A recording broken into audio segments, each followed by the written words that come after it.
Okay. Might like the sign we got in the back there. We are on Rumble. We're going to do the Steven, or as he likes to call himself, Destiny debate, if you want to call it that, today. It wasn't really a debate. It was more like a 2-hour lecture of me explaining stuff to somebody that should not have been there. But it wasn't really his fault. It was something for this company called Call Out. It was a debate tournament, and apparently he was the finalist. I went through that debate pretty easily. Let me get it up here. Make sure we're on Rumble. Yep, we're on Rumble. We're on Kick. No Odysee today, but let's share this link around. I did not know anything about Destiny when we were having this debate. I didn't know what a piece of shit he was. I just thought I was very respectful and they're very cordial. I just thought it was somebody kind of forced into a debate. And when it's funny because Call Out was offering people money to, and I don't know if he got money or not. I think he did, just to sit there and get owned. But we were trying to find a Hillary Clinton supporter, and they went on Facebook and all this stuff to try and get one to debate me. You'd think there'd be a lot of those, right? Nobody would do it. So props to Destiny for trying. I don't think he knew who I was, which is why he did it. And he refused to debate since then. That's okay. You don't have to debate somebody, whatever. I'm sure it probably hurt, But what he did afterward is why I call him a piece of shit. I've seen him since then just show up on TikTok or YouTube, usually debating some midwit. And many times I actually agree with Destiny over the person he's arguing with. But most of the time I agree with neither one. He's just constantly attacking midwits. It's kind of what Stefan Molyneux used to do, or this guy Vaush likes to do, is just argue with people who aren't good at debating. There are a lot of people who can be smart but suck at debating, right? He argues with neither most of the time. Or someone who's just too young or whatever, So if you're going to talk about geopolitics, whatever, why are you arguing with the manosphere or some, I don't know, Twitch streamer or something, instead of somebody like Scott Ritter or Larry Johnson or myself or Scott Horton or someone that actually does this for a living? Because the whole point's to get at what's right, not who's right, you'd think. But anyway, yes, he's scared. Leave some Shekelchats because this was a good one. I'm going to play it in a second. I want to tell you what he did after the debate. First of all, this little leftist clique made a rule: no debating Ryan Dawson. To make him look bad. I'm like, oh, no. I'm not making you look bad. You just are bad. Your positions are indefensible. Then he defamed me. Now, it's so fair, right? Because he's probably a millionaire. He's reaching hundreds of thousands of people because he has YouTube privilege. At the time, he still had Twitch privilege as well, Twitter privilege. Never been banned on anything. I think he finally ended up losing a Twitch. Most likely because of his associations with Nick Fuentes. Which is wrong. I don't think Fuentes or anyone else should be banned either. But he kept trying to say, I'm one of those guys, right? Now, he won't debate Ryan Dawson because he doesn't want to platform someone like me. Vaush is out there calling me a Nazi and stuff. Ridiculous. But then he has Vic Fuentes at his house, an admitted, open racist, and does streams with him umpteen times. Right. That's not a problem. And there he started, someone Shekelchatted, why are you scared of Ryan Dawson? And Fuentes gets this big shit-eating grin like, yeah, Destiny, why are you scared of Ryan Dawson? And immediately his go-to thing is calling me like a white supremacist, white separatist, that kind of crap. And Fuentes actually stood up for me correctly. Like, this is the thing. Fuentes and I don't see eye to eye, but at least he tries to argue in good faith. He also had a beat down when he tried to argue. I mean, I was very respectful because at the time he was only like 19, whatever. But hey, he had a lot of followers. People thought he was a big deal. He thought I was a liberal, which I don't recall any issue where I have a liberal position because I'm not retarded. But anyway, Destiny tries to do this, and Nick says, no. He goes, why you guys always hate each other? Because there's no you guys. Doesn't he blame everything like on the Jews?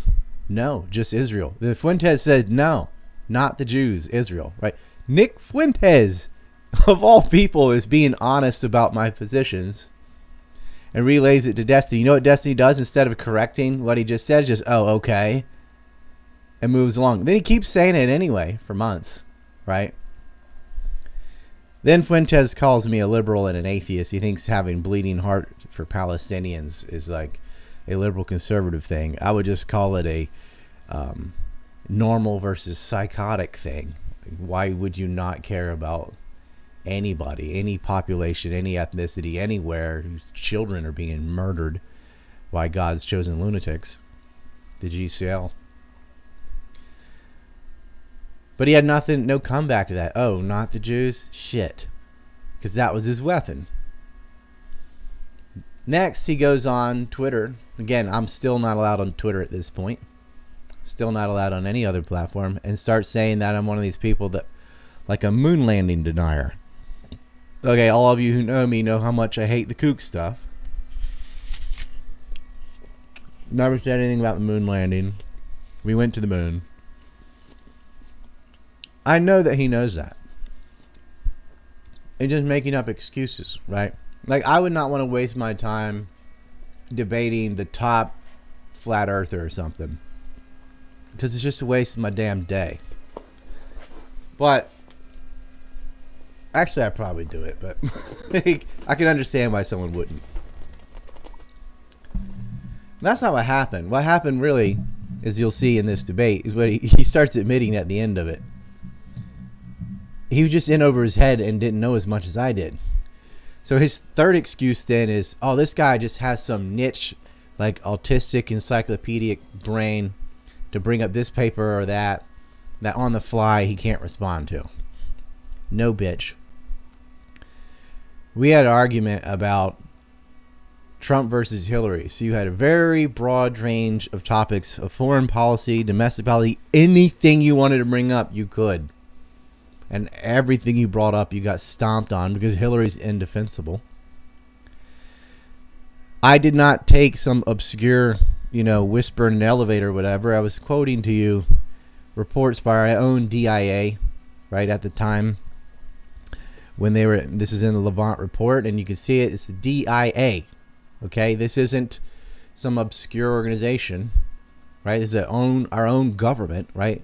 So often I'd talk about our own FBI files, our own DIA files, our own CIA files. It's not my fault that you're ignorant about these things. But in that I showed you, look, they're admitting they want to create a Salafist principality in Syria and go against Assad. He didn't know that because his depth of foreign policy is basically watching CNN and reading Snopes. Okay? So he doesn't have to debate me, but he does have to stop defaming me. Don't lump me in with the race realists and those retards like Ethan Ralph and those morons. Don't lump me in with the conspiratards like, the Richard Gage and whoever the top moon landing denier moron is. Those kind of people. I'm not these people. I argue with both those camps all the time. I don't think you should get banned for racism. I think the best cure for bad ideas is better ideas. I don't think you should get banned for being an absolute kook either, because it's a slippery slope. So if Alex Jones is going to go run around saying they're crisis actors and stuff, let him say that, let him get sued, which is what happened.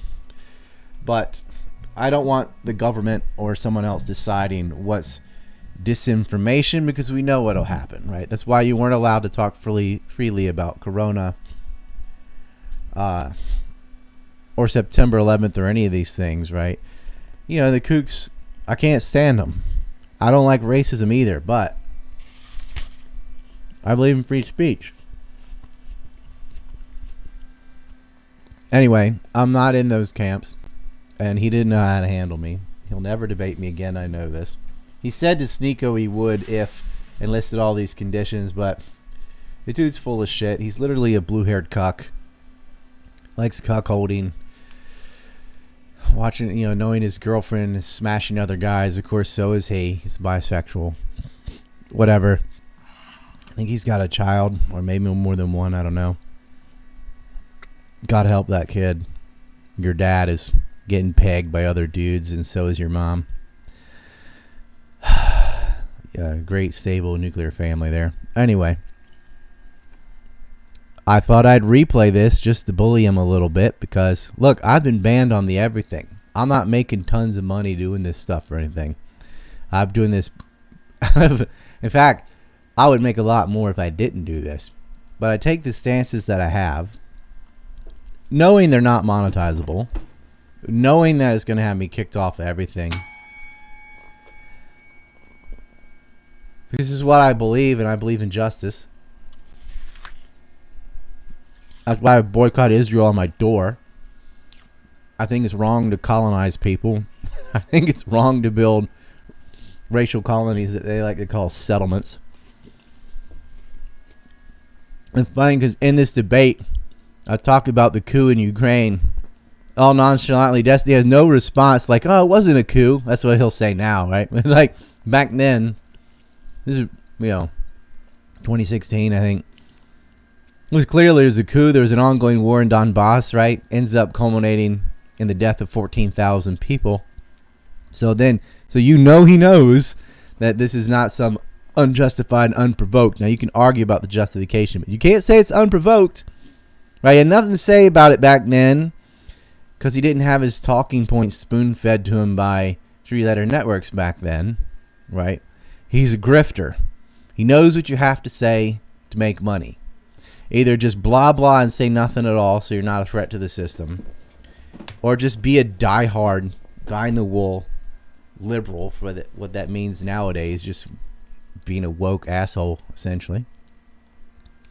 So shall we play this now? Anybody have any questions before I get it going? I'll play about an hour of it, and then I'll stop and I'll answer things, or y'all can just laugh, and then we'll play the rest of it.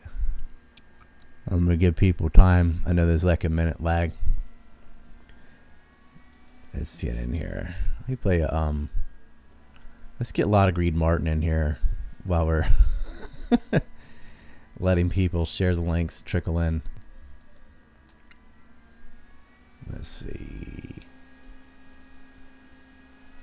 Yeah, here we go. If you're wondering what the bell is, the bell is just like who rules over you, right? To learn who rules over you, see who you're not allowed to criticize.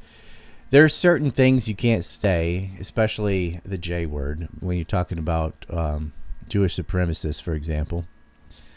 You can't say certain words under any context. And though on Rumble, I believe you can, people clip and share these, and I don't want that to be the demise of their YouTube or TikTok or whatever they're doing. So I still use the bell from time to time. But it's just ridiculous. Some people call it a Zog whistle. I think you have to ring a bell when you're talking about the Israeli state or the oligarchs, because you'll get banned, which is amazing. Like, here's La Green Martin. Here we go. See that? Oh, that didn't drop.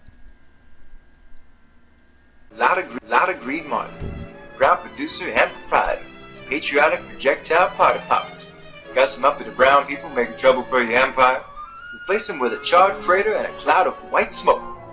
So remember, if your next geostrategic boondoggle's going awry, don't call us, we'll call you. Lot of Greed. That's part of the Woodshed series. This debate ends up being a Woodshed because Destiny did so poorly, but that's his own fault. We might have to hear from our sponsor, Homogard, because this blue-haired cuck seems to be in desperate need of this invention. I think he might have gotten the supersize already. Let's see. Maybe we'll add him to the commercial. The globalist Luciferians and their Islamist supplicants are pouring across the borders of several Western nations, including our own. The thrust of their zeal threatens to violate the sovereignty of our way of life, but we can never let it threaten our bodies. Presenting Homogard, a male chastity phallic blocker. It's designed to prevent any jihadi penetration to your rectum while applying moderate pressure to the prostate gland to promote your masculine vitality. Homogard. It is also equipped with an array of nodes to detect the brain activity of any potential Wahhabi salami near you, which will silently alert you with a subtle vibration. Homogard. This is a true breakthrough in health and defense, but don't take my word for it.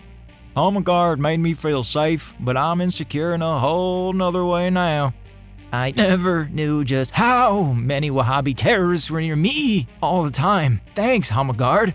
It's not a stretch of the imagination that our own bodies are under threat of an invasion, because Homogard has stretched out far more than that for me. We can and will defeat the globalist scum on the home front, but we need to make sure we're well protected around back. Homogard. Hi, is this the line for free helicopter rides? The globalist Luciferians and their Islamist supplicants are pouring across the borders of The free helicopter rides. Well, as you can see in there, in the Home Guard commercial, which is many years old, we're making fun of Richard Spencer, as well as a purple or blue-haired cuck there at the end. We've been making fun of these people, this alt-right, whatever, that he likes to associate me with. You ask around. They don't like me. I'm not into this collectivist crap. I've been very vocal about it. Somebody says, how's that apple? Sounds crunchy. That's from Abortion Survivor. Sends in a high five on Rumble. Apple's pretty good. I usually have like one in the morning. It's usually cut up. Wife was busy this morning with the kids, so I just grabbed an apple. Did he? Who said I was on the Russian payroll? Yeah, well, Putin needs to up my pay because I'm still doing podcasts with my kids playing in the background and selling T-shirts. So stupid. I've been on RT. I've also been on MSNBC. I've been on Press TV. I've been on Al Jazeera. So I guess I'm just getting paychecks from Qatar and Iran and Russia and the United States. Stupid. Never gotten a dime from Russia. Never been to Russia. Not paid by anybody other than you guys.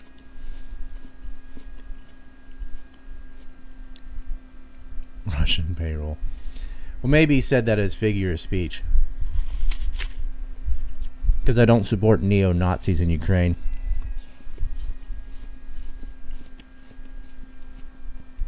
Listen, this isn't even really a war between Russia and Ukraine so much as it is Russia and NATO.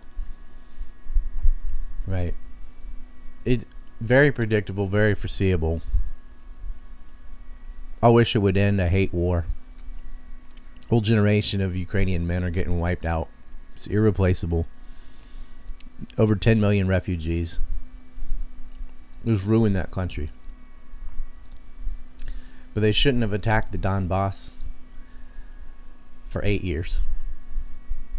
They shouldn't have broken the Minsk Accord and rolled out heavy artillery and started shooting at elementary schools 2 Februarys ago. Like what you think was going to happen. And now they have these storm shadows and they're doing drone attacks in Moscow. That's not going to end well. You're poking the bear, right? They could negotiate. They've had like 4 chances to end this war, but they're, NATO's sitting there telling them no, not until they return Crimea. Well, that's not going to happen.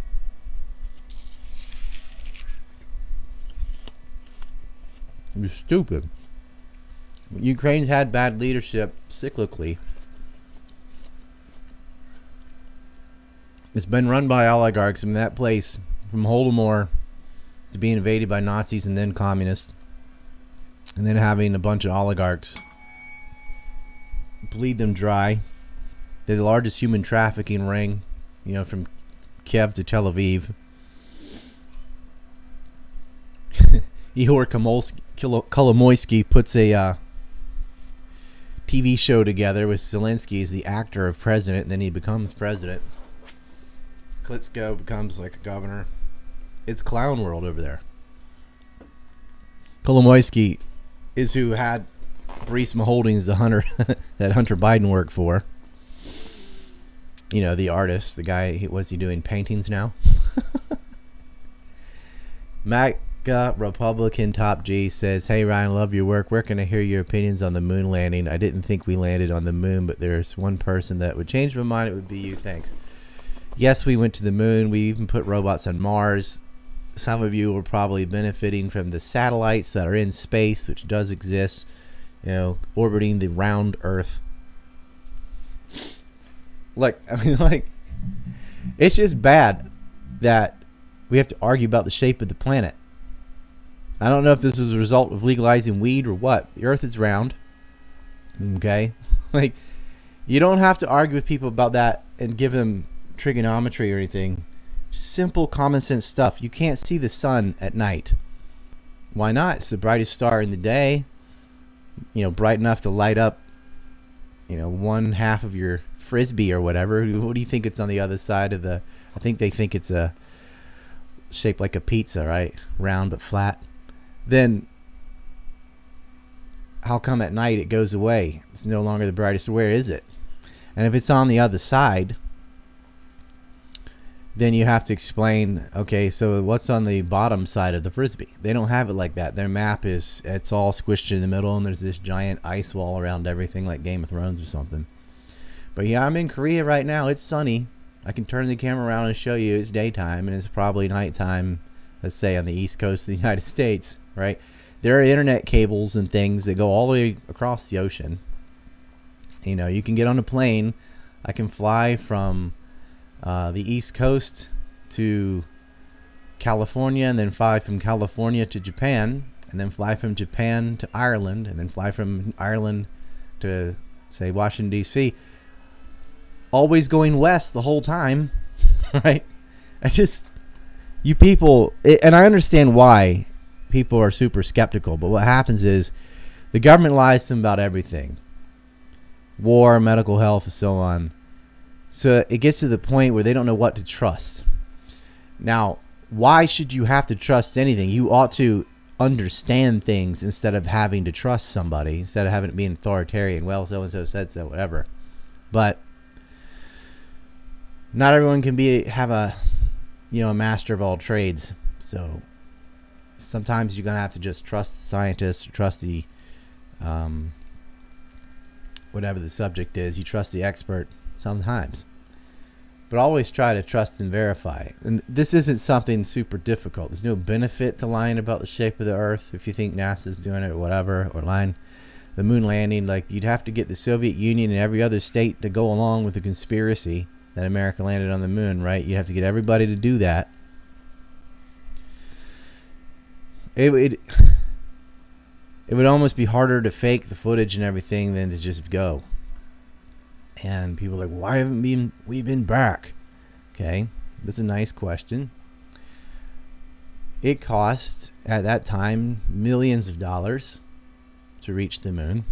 If you are a capitalist or an investor and you want to pay for something in the space program, are you going to put your money into, let's say, putting a satellite in orbit, which could help your TV station or your cell phones or whatever, or your missile guiding system and so on, or maps, that has an immediate return to your investment? Or are you going to go play tag with the moon, which is really cool but no return at all, and you can lose millions of dollars? It's one thing in the space race to get there first. It's a national thing. You're going against the Soviet Union, but once it's been done, it's been done. Next step's going to be going to Mars, which has been done too. There's robots on Mars. Multiple times they've landed robots on Mars. It's pretty heavy metal to think that there's a planet out there completely inhabited by robots. Pretty cool. Some of you will be like, no, I saw this video and that video, It doesn't look real. Da, da, da, da. I'm not going to go through it all right now, ad lib. But that... Yes, we went to the moon. Yes, the Earth is round. They did not just make that up and get the whole planet to go along with it. And those things are related. You'd be hard pressed to find a flat earther that doesn't also deny the moon landing. Right. It's funny too because you can see the moon is round. So I don't know what they think the phases of the moon, like why that happens. Maybe they think that's a frisbee too. Who knows? Anyway, let's get to the debate, shall we? Get in there. Just 2 Shekelchats. All right, this is the blue-haired cuck. He didn't have blue hair at the time. He wasn't screaming for attention back then. This is Destiny. He's supposed to be good at debating. Let's play the clip and you can decide. Yeah? All right, let me drop it in here.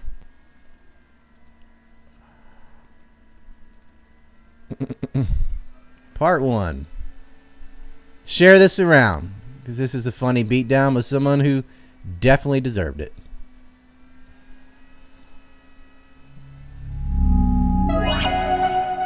Okay. All right. I think we're good. Oh, cool. Hey, thanks for doing this, by the way, because I couldn't find anyone to do it. No problem. Thanks for doing it as well. Although I think the guy said you did a lot of debates on callouts, so. Yeah, well, I mean, yeah, I guess. They're new, so. Yeah. I've never had such a problem getting on there, though. Like, oh, sure. I debated a Gary Johnson supporter without any glitches. Well, no, there was a glitch in the middle. We had like an 8-minute pause, but they edited it out, so. Yeah. I guess it was all right. So I was on to clarify our positions. Are you a Hillary supporter or just you hate her less than you hate Trump? Yeah, I hate her less than I hate Trump, pretty much. I'm the same, but reverse. I don't really like either one. I just hate her more than I hate him. Okay. So I really don't. He says lots of stupid things. Yeah. And so does she. And so for me, it's just an ethics thing. Gotcha. Yeah. I guess, do you want to roll through positions, or do you want to bring up a point and I'll bring up a counterpoint? How do you want to do it? Whatever. I mean, I can tell you my main reasons why I don't like her. You can say why you hate him more if you want. Like basically everything, not everything, but most of the things that are really bad about him that a president can actually do, which are outside of their personality, foreign policy, domestic policy, economics, things like that. Some of the things he's bad on, she's worse. So, but for me, the president's mostly in charge of foreign policy, and Hillary Clinton's been a disaster. She's supported. I'm very anti-war, and it's an ethical thing for me. Hillary's been responsible for the deaths of hundreds of thousands of people, and she supported every war from Kosovo to Syria. And Trump's bad on some of those. At least he's backed off on the Iraq war now, and he has a better foreign policy in Syria, which is a current conflict. So that's very important to me.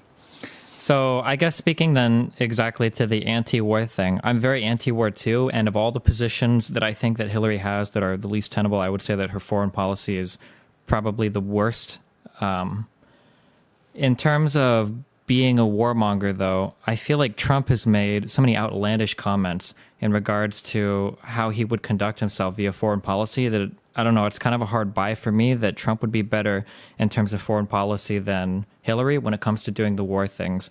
I guess for my specific examples, all of the strange comments he's made about nuclear weapons. There was the thing about whether or not we can nuke everybody, although that was a hearsay thing, so maybe he did, maybe he didn't actually say that. There was the idea that a bunch of countries are going to start getting nukes, so it's okay. I think he made those comments in regards to Japan, South Korea, and a few other countries he listed as well. Talking about pretty much reneging on the Iran deal, talking about taking oil fields in Iraq and Syria, putting boots on the ground against ISIS, shooting down Iranian sailboats that like make inappropriate gestures towards Americans. It seems like Trump has said a lot of things that are that would make me as an anti-war person really uncomfortable in regards to like his foreign policy. Yeah, and a lot of those things Hillary covers too. I mean, the Iran deal is maybe the one exception. Of course, she was most ardent on putting the sanctions on Iran in the first place. So was Obama. I mean, he co-authored the bill to put the sanctions on Iran to start with. Then the pressure from the military-industrial complex has basically said, look, we're using the Iranian threat as an excuse to put our ballistic missile defense shields in Poland and Romania, which are aimed at Russia, but they say for the Iranian threat. So that came about not from the U.S., but from pressure from Europe and Asia because they needed the oil and gas from Iran. Fukushima hit, Japan got off nuclear energy, which I think is retarded because there's nothing wrong with nuclear energy. It was a tsunami. We can argue about that if you want. But then with Ukraine, the coup in Ukraine and Russian gas not going to Europe, they needed to buy it from somewhere. So that's why the Iran deal broke down. I don't think Trump's really aware of that, but as far as getting the oil, that's something Hillary also talked about. WikiLeaks has already released those emails too with Stephen Hatley. I don't think. I mean, consider we get most of our oil from Canada. I don't think that Hillary's ever made any comments that were anywhere near like as not insightful, but I mean anywhere near the level of like we're going to go. It's not about us buying oil. We get the majority of our oil from Canada and Mexico. We only get 12% from abroad, most of it's from Saudi Arabia. It's not about us getting oil. It's about them not being able to sell it because that puts them on a path to economic independence so they're no longer beholden to the IMF and World Bank and loans in this perpetual debt scheme. It's also about the oil not going to China. That's why we invaded Libya. Because after the Egyptian revolution, they reopened the Suez Canal to Libyan and Iranian ships, and Gaddafi made about $22 billion contracts in oil with China, so Europe invaded. And we put al-Qaeda in charge, and it's been a disaster. I have friends from Tripoli, and it is a third world cesspool right now. And so that was a disastrous war, and Hillary was the Secretary of State, and it's not like she made those decisions all by herself. The French went in, too. That war spilled into Mali, so the war got bigger and bigger. Surplus weapons ended up in the hands of the Syrian rebels. And Hillary's been back in al-Sham, as she calls the moderate rebels, and yet these people in a prisoner swap in 2013 got Mohammed Zammar out of prison, and he was a 9/11 plotter. He was the money man for Mohammed Atta, who was the lead hijacker for September 11th. So I don't know what universe you can call these people moderates when they're getting 9/11 plotters out of jail. And they've been cutting off heads and doing all the things like the FSA, ISIS, etc. Those people just switch hats. And this plan of helping moderate rebels to fight Assad, and yet we're also fighting ISIS at the same time, is convoluted. I mean, Hillary's admitted she knew Qatar and Saudi Arabia were clandestinely financing ISIS, and yet continued to accept money from them and continued to sort of fight a war on two fronts. And in my opinion, it's as disingenuous as Iran-Contra, because during Iran-Contra, publicly we denounced the Contras, privately we were financing them the whole time and arming them. And that's what's going on with ISIS. And it's clear because you can go all the way back to Judith Miller and the neocons and the war in Iraq, which Hillary also voted for. And this was the plan. It's based on Oded Yanan's policy papers of the real reasons why we're going into Syria. And she's been following it to a T. And then there's the Syrian gas attacks, which Hadley, by the way, in the email I'm talking about, Stephen Hadley's the one who was a director for Raytheon that advocated dropping missiles on Assad during the third gas attack, which, if you remember the chemical scare, where Alawites were targeted. So I can't support somebody who's covertly supporting Al-Qaeda. And it's not a Democrat thing. The Republicans did the same thing. They financed the Mujahideen through BCCI and the Saudis and the Safari Club. And that was something else that Trump, whether intentional or not, he was saying to release the 28 pages all year long. They finally did in the summer. And it came back and it showed that Saudi royal princes were sending money through Osama Basnad and Omar Bayoumi, who were middlemen to finance 9/11 hijackers. But Hillary's gone back and accepting money from these same people and supporting their personal terrorist group in Syria to fight Bashar al-Assad. Now, only lip service does she give to say we're fighting ISIS, though. We can't fight them and finance them at the same time. And Trump's policy is, he's very simplistic, but whatever. You know, he's saying we need to side with Russia and Assad and crush ISIS. We can worry about Assad later. And I agree. Okay, so to speak to the history, I guess, in terms of American foreign policy, I don't deny that America has had a very bad interventionist foreign policy in the past. It's something that I've never denied. It's something that I've never been a big fan of. Back when I was younger, I used to be a big Ron Paul bro, so I understand the concept of fucking around in the Middle East or other countries and and having unintended consequences befall us as a result of that. That all being said, I don't think any of the things you brought up were done by Hillary unilaterally, right? It wasn't like Hillary was the sole mastermind in charge of doing something. Now, whether she was pulled along or whether or not she supported these things tacitly or not, I mean, I guess we could go through like every individual issue and debate each and every issue, although it sounds like you know a lot more specifically about some of these issues than I do. But that being said, looking at where... Well, Hillary can, just to make it, because that's like a mouthful that I just laid out. Sure. Maybe I should have done one at a time, but... Sure. Farad al-Sham, she continues to call moderate rebels. After they did prisoner swaps to get al-Qaeda prisoners out of jail. Like, they are not moderate. There are no moderate rebels. The most moderate force in Syria is Assad. I don't know if that's necessarily true. I mean, there's a UN report on him using chemical weapons against like Kurdish people in Syria. I mean, is he that moderate? Yes, he is, because that's contested. The rebels used gas on 2 attempts first. When the UN was there inspecting the second attack is when the third attack happened, and it targeted Assad's own Alawite, Shiites, which he's a part of. And that, to me, and yes, the Russians are siding with Syria and the Americans are saying, they all blame each other. But if so, you look at the evidence, you go, look, there's no motive for him to gas like 12 people or something, or 70 people, whatever it was in the third one. It doesn't move the meter in the war whatsoever. Yeah. It's just shooting yourself in the foot to use chemical weapons on some minor little attack like that on the same day the UN is there inspecting them. And then we found videos of the rebel groups with the gas with Turkish labels written on them. It's written in Turkish. My former boss worked for the FBI as a translator. She was Turkish, Farsi, and Azerbaijani. And so I checked this out with her, and they were killing rabbits. They were having these dead rabbits. They were using the gas, bragging about it. There's stupid music, la la la la la stuff. Most likely they used the gas. I mean, they said the same things about Saddam Hussein too, and it just wasn't true. I mean, I don't think it's that surprising that any country would try to paint their enemies in a negative light and their allies in a positive light, right? I'm not going to make the argument that the FSA is some bastion of free speech or some bastion of, secular values in the Middle East that are trying to establish a democratic regime that everybody in the West would be proud of. I'm not making those arguments. But I mean, it's not that surprising to me that people would try to paint them in a positive light. There's a ton of propaganda that gets thrown around one way or another. I'm familiar with the UN report saying that Assad did use chemical warfare against people. Now, you say it's fake. It might be, but I don't actually know if that's true or not. Well, I mean, not fake. People were gassed. It just wasn't by Assad. There's no motive or evidence for it. They pinned it on him. But I mean, this is what they do. I mean, the UN had Resolution 1441 about weapons of mass destruction in Iraq, and they had several things: the aluminum tubes myth, there was the anthrax myth, VX gas myth, the Niger forgeries about oxidized uranium. None of them were true. They came stovepiped by the Office of Special Plans by people like David Wormser and Paul Wolfowitz and Douglas Feith and Richard Pearl, these Republican neocons. And it was one lie after another. And it's these same factions that are, blowing the trumpets about Assad.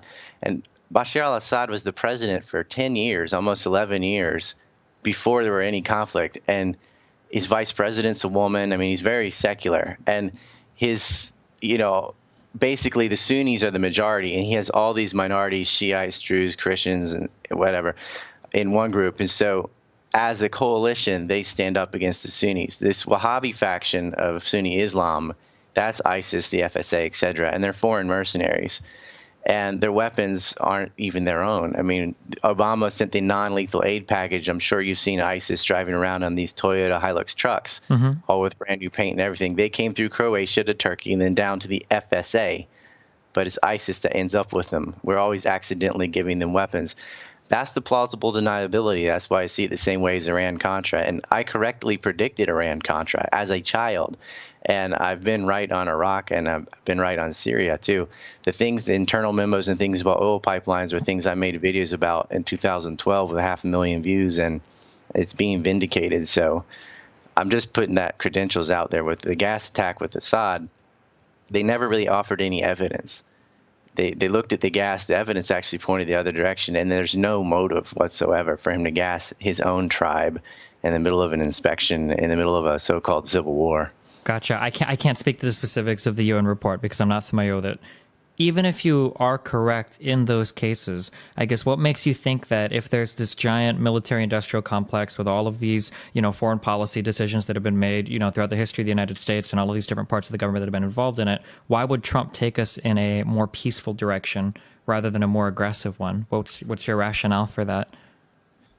Well, Trump, in his kind of simplistic worldview, he has a sort of a WWE pro wrestling white hats, black hats worldview. He just sees it as, and this is the right thing for the wrong reason kind of thing. He's like, you can't fight a war on two fronts. And this is what he said during the Republican primaries to Jeb Bush. He basically grabbed Jeb Bush and threw him in the locker and scram. It was funny. But he said, you can't fight Assad, who's fighting ISIS, and fight ISIS. It's ridiculous. Like, kill the terrorist. He's very hell-bent on that, and he's willing to work with Russia and Assad to preserve Syria. And he says these moderate rebels, you don't even know who they are. And I don't know how deep he understands that, or if that's just, how he speaks to the plebs or whatever. It's hard to tell. But regardless, that is the right policy. We should be siding with Russia and Assad to stamp out these terrorist groups. But we wouldn't need any boots on the ground, because if we stopped financing them and arming them, they would be gone in a matter of months anyway. And Hillary also supported boots on the ground. She was just more clever about it. She said we're going to have special forces. And that's the same thing we've been doing in Afghanistan since 2014. Supposedly we left. We have special forces, and we killed 36 civilians yesterday and 2 Americans. Sure, but I mean, special forces or training ops or whatever are a lot different than like a full scale kind of ground invasion. Like what was like the difference between our presence in Afghanistan today versus like our presence in Iraq over the past decade are pretty different things, right?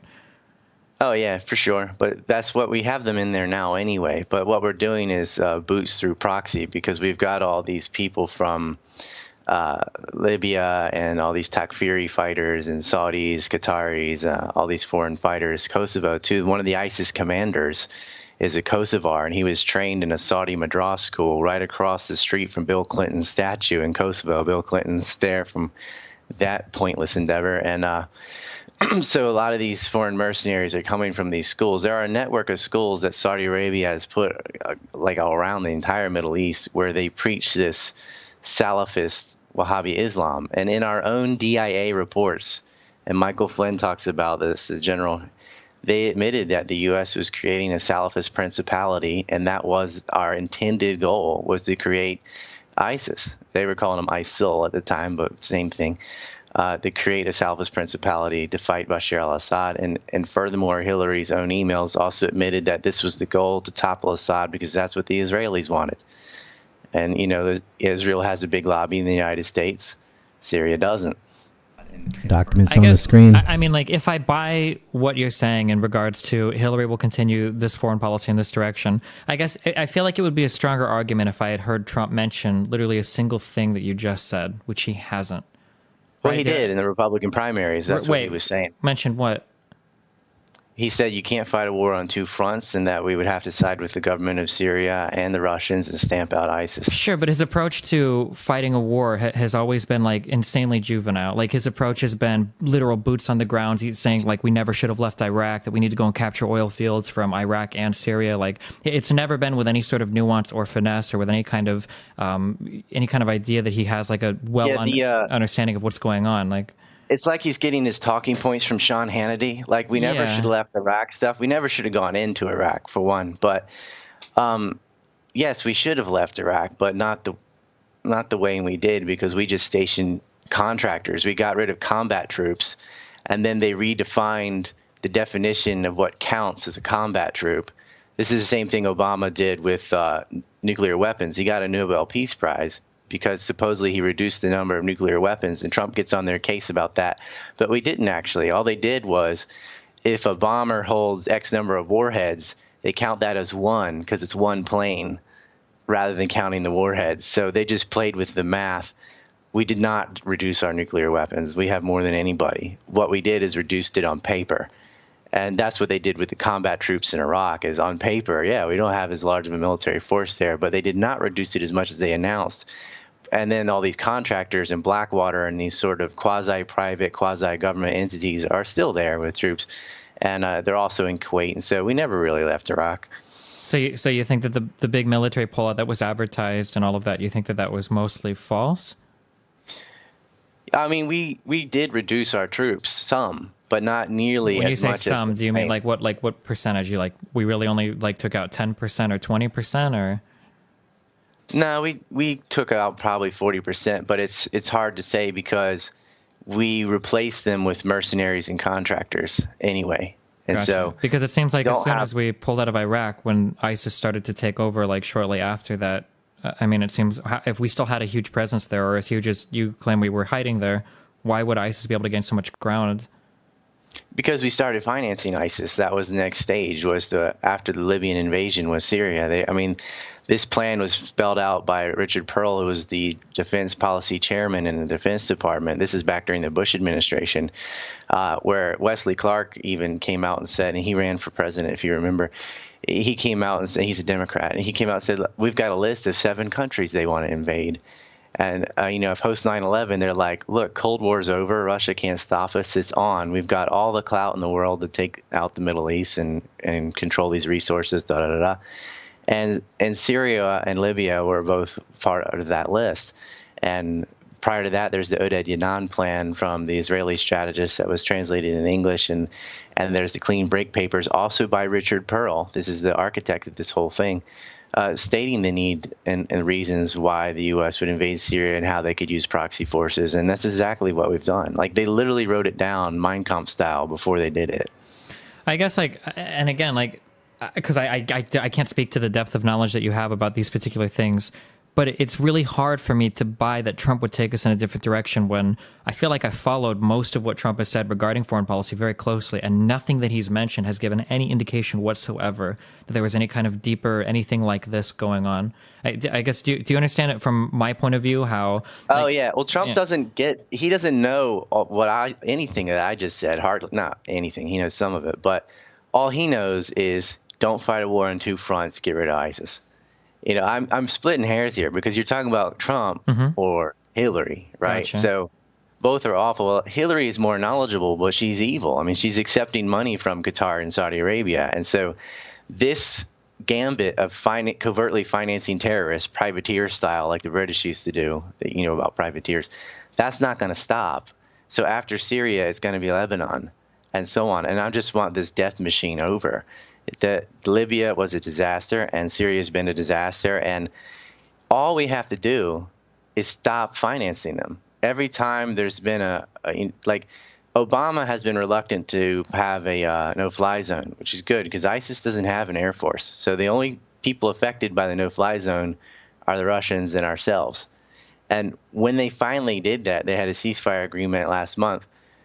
First, the Israelis went and bombed Assad. Of course, they weren't part of the peace deal, so they said, well, if you're not going to do it, we'll do it. And then the Americans did it, and ISIS came at coordinated air attack, and ground force went in, and they lost territory again.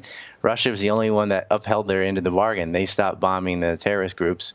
Of course, the Americans say they're bombing civilians, but the civilians say, no, we're being bombed by the Americans. So, I mean, they're starving to death. And the same thing in Yemen, too. They're starving to death and getting killed, and the Saudis are openly doing that. And we just gave them $1.5 trillion worth of equipment. F-35s, that's Lockheed Martin's influence. And, Hillary and Bernie both gave money to Lockheed Martin in the trillions. That they always sign off on that. I guess I have a hard time believing that Trump could put a stop. If this has been the American foreign policy, and Trump appears, at least outwardly, to be relatively hungry for some kind of increased military presence, I find it hard to believe that Trump would be able to stop all of this stuff if he's ignorant to it even going on. Well, I'm just assuming he's ignorant, but I don't think the people around him are. And Trump is saying he wants to make the military so big so that we never have to use it, is what he keeps saying. And he wants to have South Korea and Japan pay their fair share. Now, I'm with you on the Ron Paul philosophy, we shouldn't be in Japan and South Korea. Just close the bases. But if they're going to be there, then they should pay for them rather than the U.S. paying for them. Now, it isn't really a lot of money they're going to save. South Korea pays for 40% of their defense anyway, and it's only like $800 million. So the cost of one F-22 plane, it's insignificant, really. But I guess he says so we never have to use it. So I mean, and speaking to both those points, I mean, our military is already big enough that we could probably march on multiple countries combined and win any war. I mean, I don't think that our military is in such a place that somebody could go to war with us and we would lose. right? I don't think the size of our military has ever been a problem. It seems more like our tactics or the missions we choose or the situations that we involve ourselves in have kind of been the downfall of our foreign military related policy. No, not like how would having a bigger military have helped us at all in terms of how we approached Iraq or how we approached the Taliban or the Al Qaeda or ISIS or anybody today? It wouldn't. I don't agree with Trump on that policy, but what he was talking about is spending more on the military doesn't make it stronger, just more expensive. And people look at the statistics and go, yeah, we spend more on our military than like the next 40 countries put together or something like that, more than half the planet. But that's because of the way our parasitic relationship started after World War II. You're paying $500 million for one fighter jet. That jet is not so superior to the next jet down. It's just it has that price tag because the U.S. is 99% of Lockheed's budget is coming from government. So there's no competitor. And so it's more expensive, but we're not that much stronger. Like we probably would win a one-on-one with anyone, but no war is one-on-one, and our economy wouldn't take it. It would just be a disaster, but yeah, so I guess it would be a disaster, and I don't see. I guess I just have a hard time understanding how, because Trump has spoken to increasing military funding. Trump hasn't said anything about making our military more efficient or making our military do more with its current budget. It always seems to be more increased funding to the military or make our military bigger and better. And then in regards to the like having bases in Japan and South Korea, like this is something I hear Trump speak to a lot as well. I feel like all of these bases that we have stationed around the world aren't necessarily just for the benefit. Like when we put like a military base in like Estonia or whatever, I don't think we're doing that just for them, right? For the to be kind to them, or in Korea or Japan. I don't think we're doing it just for them. I think that the United States enjoys the military presence we have around the world as well. Like in some ways, we kind of buy access to that geography. Yeah, I mean, well, a couple points there. Bigger and better. Making it bigger is dumb. Making it better is good. But Hillary's same. Hillary's going to increase the military, too. I mean, she's voted for every defense spending bill. She was on the Armed Service Committee. She voted for all this pork for Lockheed, Boeing, Raytheon, et cetera. And she has these tight relationships with people like Stephen Hadley, who's a director for Raytheon. So there's no difference there. Mm-hmm. Trump doesn't have those deep connections to the MIC like Hillary, but he has an ideological, like, just Republican pro-military kind of thing. But the base issue, I looked at that too, and I live in Japan, and so I hear a lot from this side of it too. And you can argue like, well, isn't South Korean base there because of North Korea and da-da-da-da? No, it's there for China. It's there for money. Like, these bases would not stop a day worth of attacks. Like, it's not significant enough to matter. It's just another place to use soft power politics because they use the military contracts as leverage to get Japan and Korea to agree to other things. Because the bases are so unpopular, they threaten to expand them, and then that's the stick. And then they say, okay, we won't expand it if you agree to ABC on agriculture or whatever, some other unrelated thing. So it's like used as trade leverage, but not in the good sense of free trade, is in the kind of mega monopoly mercantilistic style trades that don't help Japan or the United States. It's just a way of pandering to special interest groups. So if we have these bases set up in these countries and these countries don't want the bases there, which I don't think I'm fully convinced of, maybe publicly some citizens state that, but I don't believe it's hard for me. Okinawa doesn't want the bases there. Trust me. They protested constantly, and Tokyo just tells them to F off. Then in that case, then why would the United States have a base there? And how would Trump coming up and saying these countries need to pay their fair share encourage keeping the base there? It seems like then at that point, then you would just roll back bases from all these countries around the world, or rolling back bases would be a good thing, but making them pay their fair share, the cost would actually be lower than it is now. It's because that Japan has to pay 75%, South Korea has to pay 40%, that the price is higher. Because even though we're paying a fraction of it, the larger the total is, the larger their 75% is. And so even if they paid 100%, they'd be paying 100% of a price that was dramatically reduced. And so it'd actually be good for Japan. But they've got them so roped in, like Lockheed Martin is just as effective on Japan as it is, not as much, but almost as much as it is in the United States. They're the #1 defense contractor every year for the last 12 years in a row. And they also make, and Boeing too, they're making commercial airliners and other things. And so they're able to threaten them into agreeing to these deals every single time. And what is the politicians, threat that if we leave the base that we're going to like enact embargoes or sanctions against the countries, or? Yeah, trade, and also it's a lot of money. Like Shinzo Abe and his coffers are getting a lot of money. It's legalized bribery from Lockheed Martin and Boeing. That's why they decided for like New Japan Air and things like this are using the Boeings. Not that Boeing has terrible planes or something, but you usually have market competition in these things, and they haven't. There's the Kodama scandal from the 70s on, like many times. Where they've been doing this. But Lockheed served as a front for the CIA, which was building up the Yakuza post-war Japan, how we were spying on the Chinese. Now you can say, well, we need to spy on the Chinese. Well, but Japan doesn't need to be doing it for the United States, though. Gotcha. I mean, I guess so. In looking back at what you've said in terms of rolling big bases, like these are all ideas, and I feel like this is the same with the Middle East stuff. These are all ideas that, coming from somebody who's very intelligent on foreign policy, I could agree with this kind of collective move back, maybe from world politics. But I don't see Trump as the guy to do this. Like, I guess it feels like to me when I listen to you explain these things, it feels like you have Hillary who wants to continue on in a foreign policy direction that it sounds like you disagree with vehemently, right? And then you have on the other end, you've got Trump, who is kind of walking around stumbling and completely clueless. And it sounds like, I guess, your hope is that even though he's kind of advocated for warmongering in some ways, he won't take the military in quite, in quite the same kind of underhanded or really aggressive direction that Hillary will? Is that kind of the...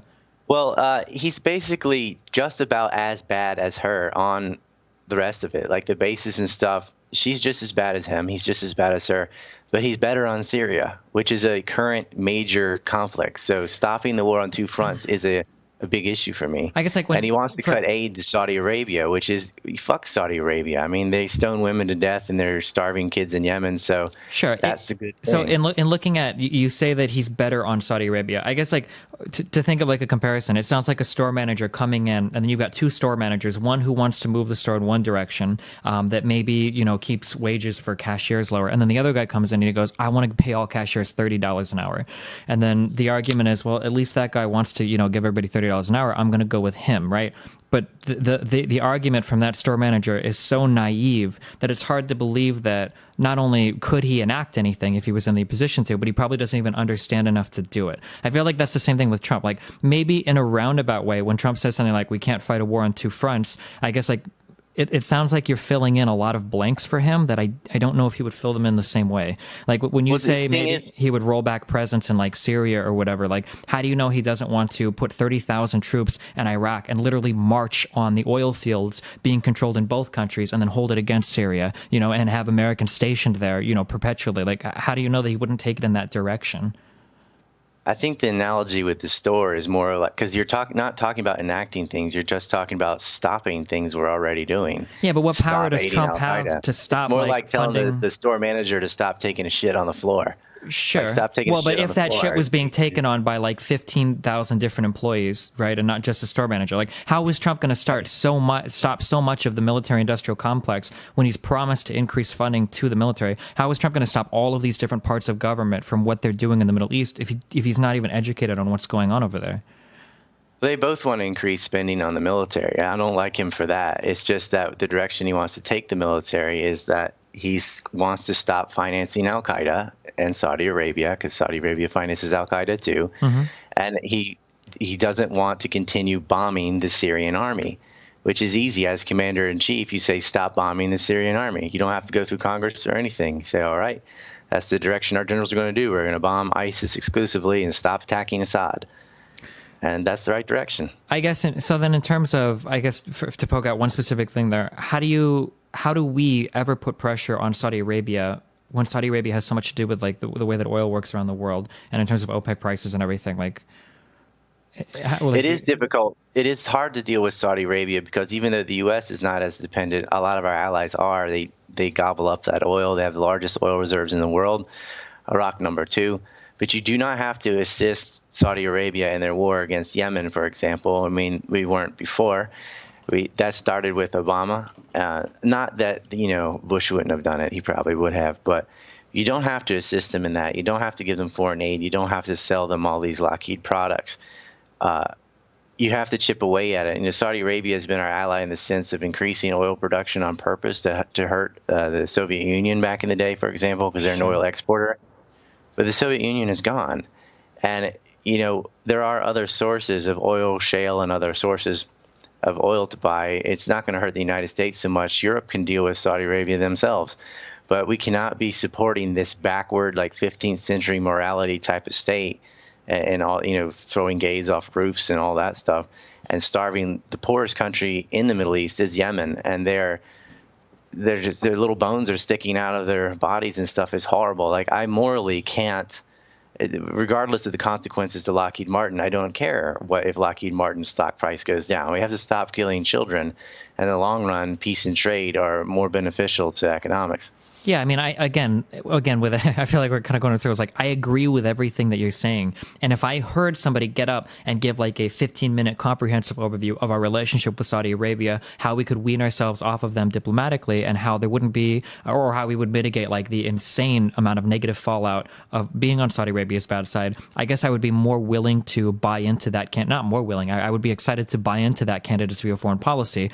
But I feel like everything that Trump says just sounds so hollow and empty because of my perceived lack of understanding of how these things work. Like, it's the same thing with like economically, when he talks about like, I want to bring manufacturing back to the US by increasing tariffs on everything, right? That sounds the same to me as I want to cut off funding to Saudi Arabia. Well, when so many parts of the political parties in the United States rely on funding from it, and when the world oil supply and the price of oil everywhere around the world relies on Saudi Arabia, I just feel like Trump isn't intelligent enough to enact any kind of policy, or to be in a position to lead the enactment of any kind of policy that would seriously counter what's going on with Saudi Arabia. And this is like my central point in Trump, is that I believe that he's stupid when it comes to most of the issues he talks about. I don't believe he has the intelligence to tackle these issues because he doesn't understand them enough.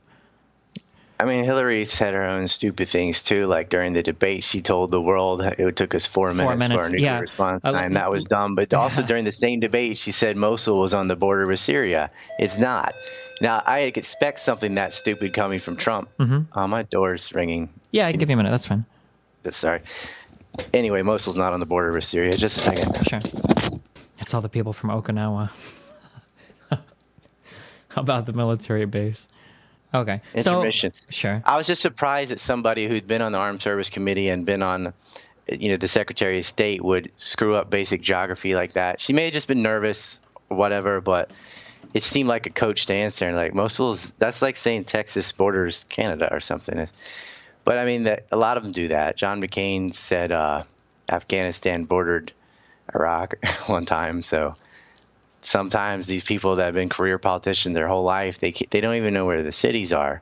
And we've had this announced attack on Mosul for a long time, although we allowed 9,000 ISIS fighters to leave. Trump was right about that. I don't know if he it seems like he has smart people telling him things, and he repeats some of them, and he'll be right, but then you look, just from listening to him speak, it seems like you didn't figure that out by yourself. Like, that's what it seems like. Sure, when he stumbles on like one nugget of truth or whatever. Regardless of... Yeah, I mean, he called the Humo Wiener thing back in 2015. Kind of, yeah. It's like, well, somebody knew. I knew. Well, did he know? I mean, like a broken clock. I mean, he tweets a ton of ridiculous shit. I mean, every now and then something is probably bound. Climate change is a hoax from China. Yeah. In regards to whether or not Mosul is close enough to be considered on the border or whatnot, I feel like it's possible that Hillary might misspeak. And again, like I feel like, as I said in the beginning, I think that Hillary's foreign policy is the least tenable of her positions. But I mean, she blamed Benghazi on an internet movie. She said she was dodging bullets in Bosnia. Like, she said some stupid. No, yeah, the bullet thing in Bosnia is actually fucking disgusting, especially because she rolled back on that story a lot, like trickle-truthed it down, and the videos of her literally hugging like kindergartners on the tarmac is really stupid. It's bad, but the movie. Do you remember when they blamed a movie on the internet that was like offensive to the Prophet Muhammad or whatever? When we got attacked on 9/11, it wasn't in Benghazi, and it didn't have to do with the interview, did it? There were prior attacks on Hadley's or on Stevens' life, Ambassador Stevens. They blew up a bomb in front of his hotel all before that movie was ever on the internet. They'd been trying to kill him. Sure. And he got killed in the same manner as Gaddafi. Like, it was connect the dots, but they didn't want, they're like, oh, is this a random revolution based on an internet offensive movie on the internet? Sure. Which made everybody go watch the movie on the internet. Like, they could not admit that what Steve was actually doing was he was procuring weapons from surplus weapons from Gaddafi's stash and sending them through Lebanon into Syria to the FSA. Sure. So even if you believe that like Hillary's misspoke or whatnot, though, back to my original point, Trump is in no way, like if Hillary and Trump were to ever have a debate on the geography of the Middle East or the history of the Middle East or anything going on there, right? That would be like whether you agree or disagree with Hillary's policy positions, it would be like a complete total one-sided stomp, assuming that Trump wasn't being financed. I think you right? would, like, but neither one of them would know anything. Like, you don't think Hillary, with all of her experience? No, she. There are a lot of people with a lot of experience that couldn't do it because they don't give a damn. Like, they just say what the PR firm tells them to, and like, I think they would both know, like, Baghdad and Aleppo. They're not as bad as Gary Johnson or something, but it would surprise you on how little either one of them know. I mean, this is a woman is like, you mean like with the cloth? Like, well, I mean, that answer is being facetious. To be that stupid, or no, is she that stupid? That was a stupid, sarcastic answer, which I agree was stupid. But I have a hard time buying into both positions that Hillary is an evil, corrupt mastermind who was funding so many different players in the Middle East to further her own goals, but she's also too ignorant to have any idea who anybody in the Middle East is or any of the history of that region. Like, I feel like both of those. She's not a mastermind, though. She just does what she's told. Like, oh, they paid me for influence, so we'll say yes. Like, Qatar and the Muslim Brotherhood. Qatar owns Al Jazeera. AJ's been putting out nothing but leftist propaganda all over Facebook and the internet. And they were not like that before, but all of a sudden, Qatar's social media outlet, they call it AJ now instead of Al Jazeera. They do these 3-minute videos, are completely like social justice warrior fucktards doing fluff pieces on race and sex and stuff like that, which I just think is stupid. How did this like hardcore like Muslim Al Jazeera outfit do all this leftist propaganda? And then you find out the relationships with the Clinton Foundation and how much money Bill and Hillary have been taking from Qatar, and it starts to make sense. And she's admitting in 2014 that she knew Qatar and Saudi Arabia were covertly funding ISIS and did nothing about it. I mean, they want to fund ISIS because, like, I think you brought up the point earlier, like how big our military is. Couldn't we stomp someone? It's our tactics or whatever that are bad. Yes and no. I mean, that the purpose of war, we want prolonged conflicts because perpetual conflicts, perpetual profit. If you fight and win the war quickly, you don't make any more money. I feel, where does all of the profit come from these kinds of wars? Because it seems like they're just drains on both public perception of government and from our economy in general. Oh, our economy definitely loses money, but certain corporations make lots of money. Like, I call Vietnam the war of helicopters and heroin. We were there for 9 years. If we wanted to crush North Vietnam, we could have done it in a matter of weeks. We never even went on the offensive, but Huey was losing 20. This is from Bell Helicopter from Texas, where Johnson was the congressman before he became vice president and then president. They were losing 20 helicopters a week. So they got to replace 20 helicopters a week. That's a nice cash cow for them. It's not good for the United States because we have to pay them through our taxes to buy all these helicopters and shit. But it is a way for these military companies, weapons makers, to make tons of money. Talking trillions of dollars. Sure, but I have a hard time believing that like the military-industrial complex could lobby the government harder than the rest of the economy, especially when Wall Street is so involved in our political system. I have a hard time believing that Lockheed Martin, companies that talk about layoffs and having trouble, getting financing for their new projects, which they've been fighting for, are somehow able to out-lobby, the multi-hundreds of billions or trillions of dollars that go through like Wall Street and these other mega corporations. How can they lobby so effectively against all of that money? Because it's not against them. Most of the time they have overlapping interests. There is no peace lobby. There is a war lobby. So it's like zero versus trillions. Wall Street, a lot of the financial institutions in Wall Street are backing and investing in these weapons companies because it's a no shit investment. If you start a war, the price will go up. Like whether it's logistics stuff with Halliburton, KBR, etc., they were going up like 33% a year during the Iraq War. Raytheon makes missiles. You create a crisis where there's missiles, and their stock price will go up. And so it's equivalent to insider trading because you've got people like John Kerry and the John Kerry. Cohen, whatever his real name is, he was part of the what was it? They took the body armor, camouflage. I forget the company's name now, but Interceptor armor. That's what it was, and they were spent $5 million picking out a particular color green, which they had Ralph Lauren provide. They had another color by another company. Like many different companies were making one uniform just to put a certain color on there. It ended up looking like gravel. The soldiers didn't even want to wear it because it was like gray and green and white. It had every color on there. It looked like a stupid rainbow. The camo wasn't effective in any environment unless you're laying in a pit of gravel or something. But they did it because that's what cost the most. It's the same with the Bradley fighting vehicle. We have so many projects that are there, not because they're effective, not because it's useful for the troops. I mean, they made the walls of the Bradley out of aluminum because of ALCO. That's the lobby. So a lot of these like other companies are under the umbrella company of the MIC. So you're talking about steel, aluminum, like the raw resources that go into these things are benefiting from these things. So they're not opposing the lobby, they're actually assisting them because the MIC is the umbrella corporation for a plethora of other industries. And then those industries hold leverage over others. So if you've got the aluminum industry, then you've got leverage over Coca-Cola and beer companies and aluminum smelting. And so a lot of aluminum, for example, comes from the Russian oligarchs. And so you're looking at a very tightly bottleneck kind of industry on the top that it has people by the short hairs. And so when you look at big ag, when you're going to go to Walmart, McDonald's, and things like that, the parent company above that, they've got to buy their raw food stocks and milk and cheese and everything from somebody, and that's getting government subsidies, which rolls into NAFTA. NAFTA destroyed the Mexican economy, and it's free trade on paper, but because our agribusiness is subsidized by a government and Mexico's is not, how are they supposed to compete with that? And that wiped out the agrarian society in Mexico, which pushed wage labor in the cities, and wages dropped, and then they come across the border in desperation to help their families. I don't blame them at all. But, if it wasn't for NAFTA, we wouldn't have an immigration problem from the South. For just looking at NAFTA, I've never heard that claim before, that NAFTA destroyed the Mexican economy. How has NAFTA damaged Mexico's economy? I thought that was almost universally agreed upon to be a very positive thing, like so much so that even Trump has called it out, saying that the United States has been scammed on how NAFTA worked.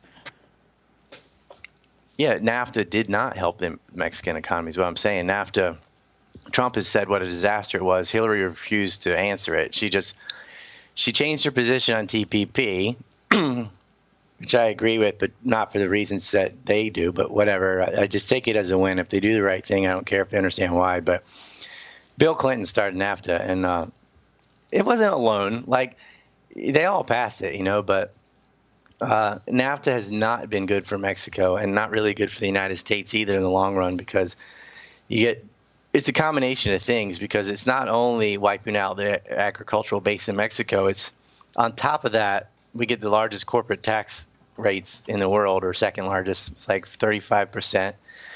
And so, of course, people are going to pay people under the table so they can avoid that and avoid those payroll taxes on top of that.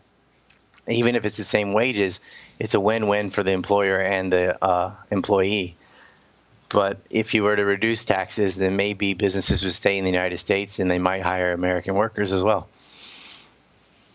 I guess, so I just because I'm just looking up a couple numbers, because that sounds so outlandish to me, or from what I've heard at least. Like, so how do you explain the fact that Mexican farmer exports to the United States have tripled, or the hundreds of thousands of manufacturing jobs that have moved to Mexico as well? Like, this is kind of in line with, I've never heard that, like, Mexico's economy was destroyed by NAFTA. NAFTA wasn't the reason for manufacturing jobs. Manufacturing jobs moved to Mexico because of the corporate tax rate in the United States. The U.S. businesses moved to Mexico because it's cheaper to do it there. But NAFTA hurt the agricultural business in Mexico, they were an agrarian society. Now their exports have tripled, but the prices have not.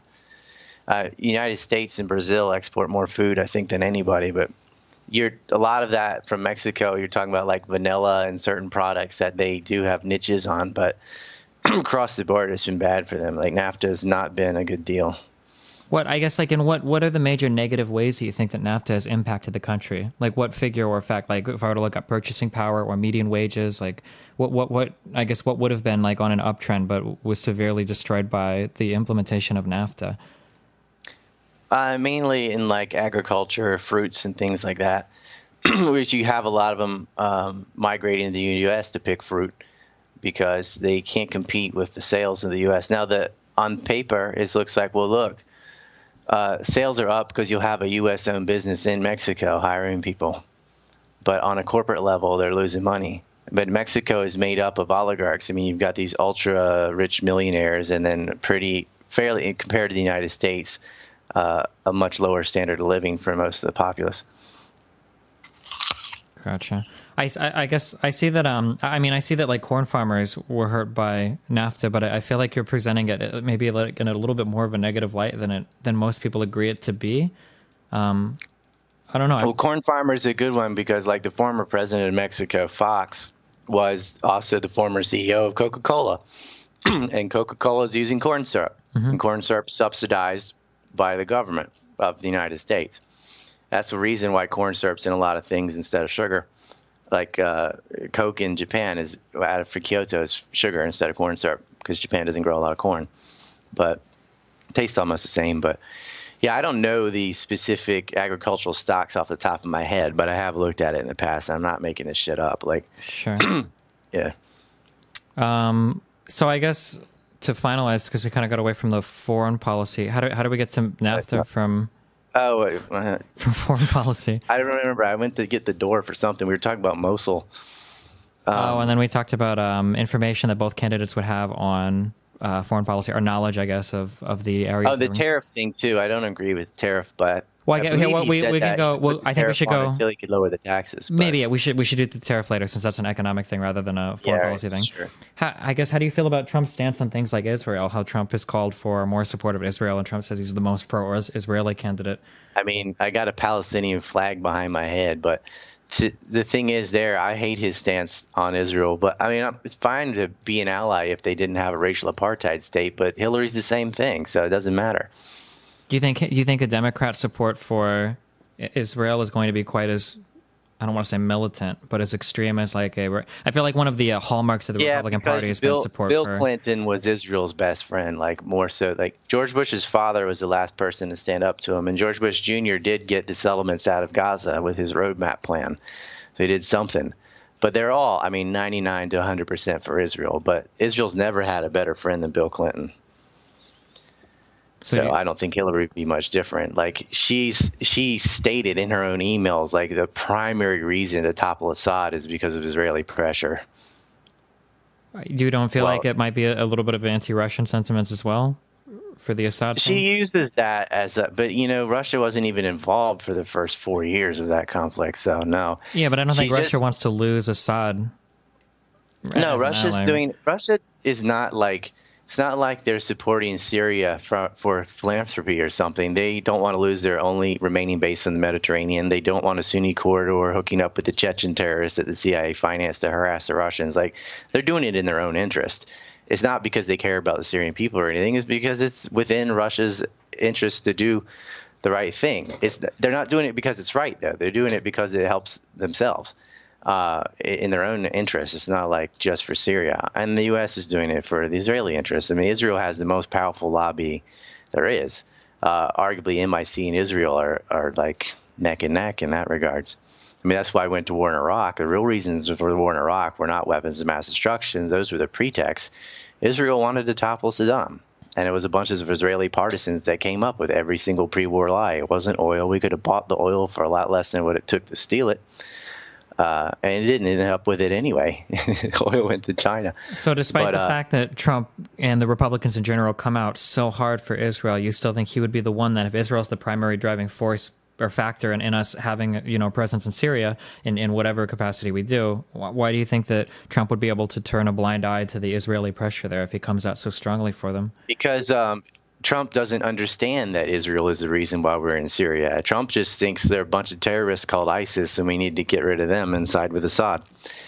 But he is against the Iran deal, which Bibi's against the Iran deal. So on that regard, he's closer to Israel than Hillary is. But I mean, Hillary was for the Iran deal when it was beneficial. And now, because of, like I explained in the beginning, why she changed her stance on that. Has Hillary come out against the Iran deal? She's for the Iran deal now. Okay. But she's the one who originally put the sanctions on Iran in the first place.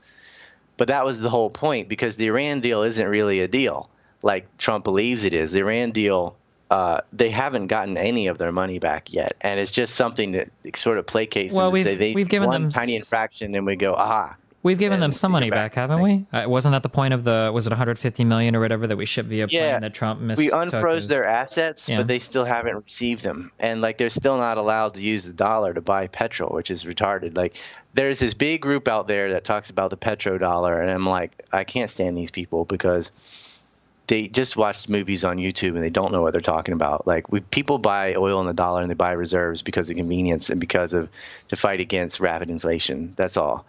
Because nobody wants to buy oil on a currency that by the time you get it, it's not worth as much as when you bought it, and the dollar is the most stable. That's why they use it. But Iran got off of it, and they're actually losing money on that. I'll send you a link on a podcast about that, because it's complicated. But the money we said we've given them back, we did unfreeze some assets and start to say, okay, well, these aren't frozen, but it's trickling in a little at a time to make sure this new government in Iran,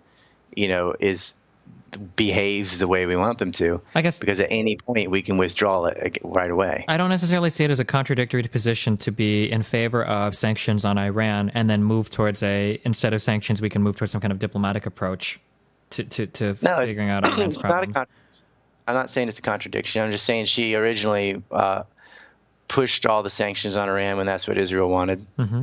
And then because of pressure of Europe and Asia, they said, well, you got to let them buy oil. But as far as us unfreezing their assets and trade, they are allowed to trade with the French and things like that, and they are. And so some businesses in Iran are making up for it. But the sanctions really devastated them. I mean, you got to remember the sanctions on Iraq. You're talking about hundreds of thousands of children starving to death. About 800,000 kids died, and Hillary supported that too. That's just why he's like an ethical person. I can't see Trump saying, oh, 500,000 children have died. Okay, no problem. Like, I don't think he would support that. But he said, he said some kind of extremist things in regard. I guess this moves into other topics. But I mean, Trump has talked about, like, I guess, for instance, like bombing truck drivers that are driving oil out of Syria, and transporting it to Turkey and whatnot. Like, Trump has said things like, why do we drop leaflets for these guys? Like, let's just go fucking blow them up, because he thinks the people driving the trucks are ISIS members. Like, I feel like Trump has said kind of similar things that in his bravado that could lead to harm to civilians. I guess he would argue. People driving the black market oil across to Turkey were ISIS members. Are you sure? The impression that I got that was most of those people were people that had just made a living doing that kind of stuff. And the reason why the leaflets were dropped is because these guys weren't ISIS members. They were just people that were looking to make money running oil back and forth from the oil fields to Turkey. Yeah, I don't think bombing them from the air is the best thing. I mean, you could have spiked the road. You could have done a lot of things to stop the trucks besides just blowing them up. But that black market oil was strong-armed by ISIS, and not just ISIS, there's a whole bunch of rebel groups, but Turkey was selling that black market oil, and oil also from the Kurds through their pipeline. The Kurdistan is how they refer to it in northern Iraq, because they're no longer getting the Syrian oil, and that was a placement, is to steal it and sell it on the black market. Sure, I guess so. But I mean, the people driving the trucks weren't ISIS terrorist members, right? Or do you agree with that, or do you disagree with that? I disagree. It's hard to say every single person, because you got to think, mixed in with those trucks are just cars on the road. They're innocent.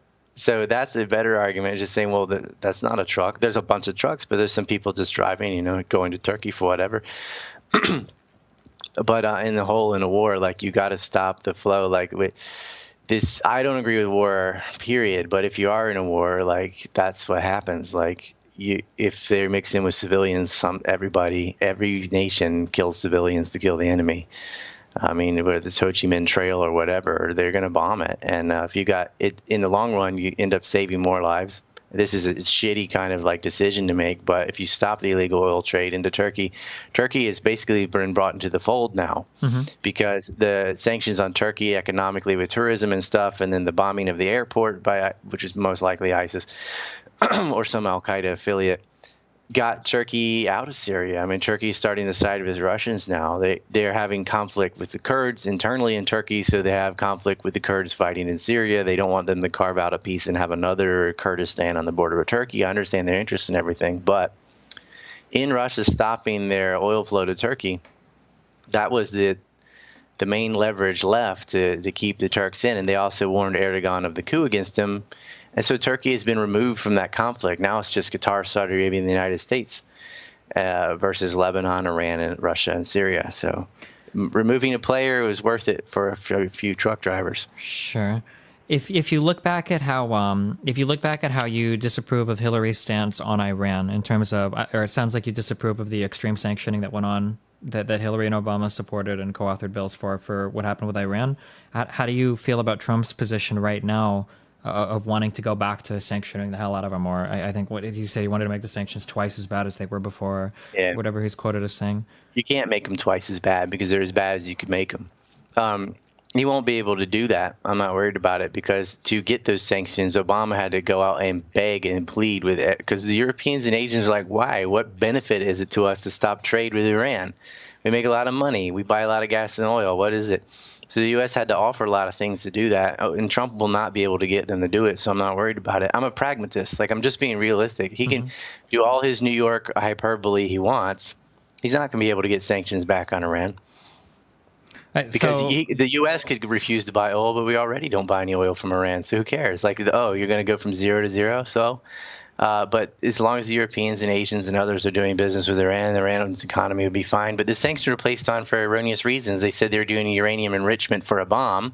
They never had above 3% enrichment. You need 90% to make nuclear weapons. So it's just a disingenuous excuse to begin with to put the sanctions on Iran. And it doesn't benefit the United States to put sanctions on Iran. It benefited the Israelis, and that's the only reason we did it. Gotcha. I guess it sucks because I can't speak to every individual issue, but it sounds like, so your position essentially is that Trump, on every position where Trump could do harm, that Trump wouldn't be able to get it done. And then in every position where Trump can do something good, even though he's ignorant, his ignorance causes him to do the right thing. It's kind of like what it sounds like.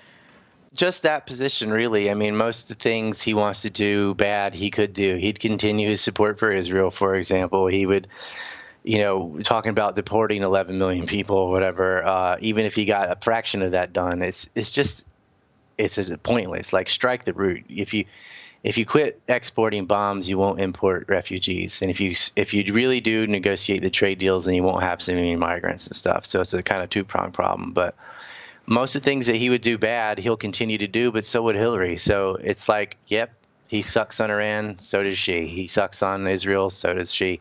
I mean, how can you compare like their stance on like Iran or Israel, or I guess we could just in Iran? Like, how? I mean, it seems like Hillary, for the most part, wants to continue supporting the Iran deal that Obama laid out, right? Yeah, but like I said, the Iran deal isn't. It's like the generous offer deal. It's not so good, and sure, but it's better than going back to like the massive sanctions that Trump wants to enact, right? Rolling back the deal altogether and saying "fuck you, Iran," right? It seems like Hillary's at least a little bit better on that front, no? Yeah, Hillary can't take another position because Obama has already made the Iran deal. Sure. And so it's like, as a Democrat, she would lose her base and everything, but yeah. I don't believe her. Like, she's initially was hardcore putting the sanctions on Iran, and now what she's going to do is say, oh, they violated this small thing, we got to put the sanctions back. Like, I could definitely see that happening. But for me, the foreign policy disaster, the biggest thing is Libya and Syria. I mean, that's where people are getting murdered, and also Yemen. Gotcha. And she's supporting those three countries. I kind of side with her more on Iran than Trump, while I don't believe her position on Iran. And then Trump's better on Syria and Yemen. And then Libya, he badmouths it, but he hasn't really offered a solution. So they're kind of neutral there. Sure. So then we agree that a worst case scenario for Hillary's position on Iran would be a best case scenario for Trump, right? Because Trump has already said that he'll do what the worst case scenario for Hillary is in terms of rolling back the deal, reenacting all of the sanctions as she did before, more or less, right? But no, because he can't, because the sanctions are a multilateral thing. It's not a unilateral thing. Like, stopping the bombing in Syria is something that a president can do because he's commander-in-chief. Getting the rest of the world to put sanctions on a country is up to those other countries. Is it really, though? When you're talking about the United States, they're not very big fans of Donald Trump. Like, the rest of the world doesn't really like him very much. Welcome to our world.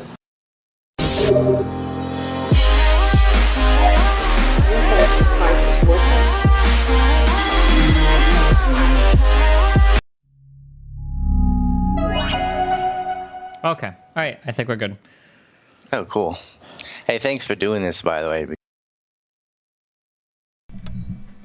All right, got part 2 coming up. Let's hear from the Shekelchats. We have RM Jinzu says, and this is why he never wants to even be on the same screen as Ryan again. Rainbow Frog. Yeah, pretty much. Then, and he was like looking at his chat. I didn't even have a chat. So it's like me versus Google, still mopping the floor with his turd. Let's see, we had another Shekelchat. I saw it. RM Jinzus again with a Dead Hamilton says, support the ban. Get an Epstein crime map. Yep. And he puts the link for that. I will be on with Red Ice Thursday. Red Ice.tv. Co-hosting.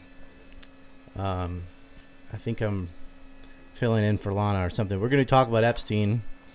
I got some more new Epstein news that I'm just saving for a big show so it doesn't get Whitney webbed. That means plagiarized. So that'll be Thursday. We'll get into Epstein. I'm going to read the client list, a couple pages of it at least. Finally came. It was in, I read it before on Rumble. I had all that stuff in a notebook, which I mailed from Japan to Korea. That's now arrived, so we'll save that for Thursday. And then Friday, Fresh and Fit, doing the second part on 9/11. I don't know if that'll be the final part. There'll be a third or not. But there'll definitely be one on the 9/11 debunking at some point. No, it's not over. I'm getting ready to start another hour worth. I was just pausing in the middle of this to answer questions. Let's go look at Power Chat. There is a Power Chat live also. Power Chat live or .live/Dawson. Let's see. We had a 49 from Anonymous. Boom, fuck Lincoln with an anchor. You know what? You know how I feel about him. I just started Entropy like 2 seconds ago, so nothing on there. I forgot to rev that up. I got a DM from Sneeko, so I'll look at that in a second. Shout out to Sneeko at his Rumble. He's the one that I think because of this debate is how I got noticed, and that's why I got on Fresh and Fit largely, is because of Sneeko. My work stands on its own. The content's great, but getting it out there is difficult. So anyway, let's start part 2. Let's get in here. Hey, first off, watch some Lotta Greed Martin real quick since we were ripping on them. Lotta Greed Martin, proud producer and proprietor, patriotic projectile party poppers. Got some uppity brown people making trouble for your empire. Replace them with a charred freighter and a cloud of white smoke. So remember, if your next geostrategic boondoggle's going awry, don't call us, we'll call you. Lotta Greed Martin, proud producer and proprietor, patriotic projectile party poppers. And it was really hard to maintain. Replace them with a charred freighter and a cloud of white smoke. So remember, if your next geostrategic boondoggle's going awry. Any other questions before I get this going? I see some questions, but you got a Shekelchat. It's not fair to people to pay and other people not. All right, let's get it going.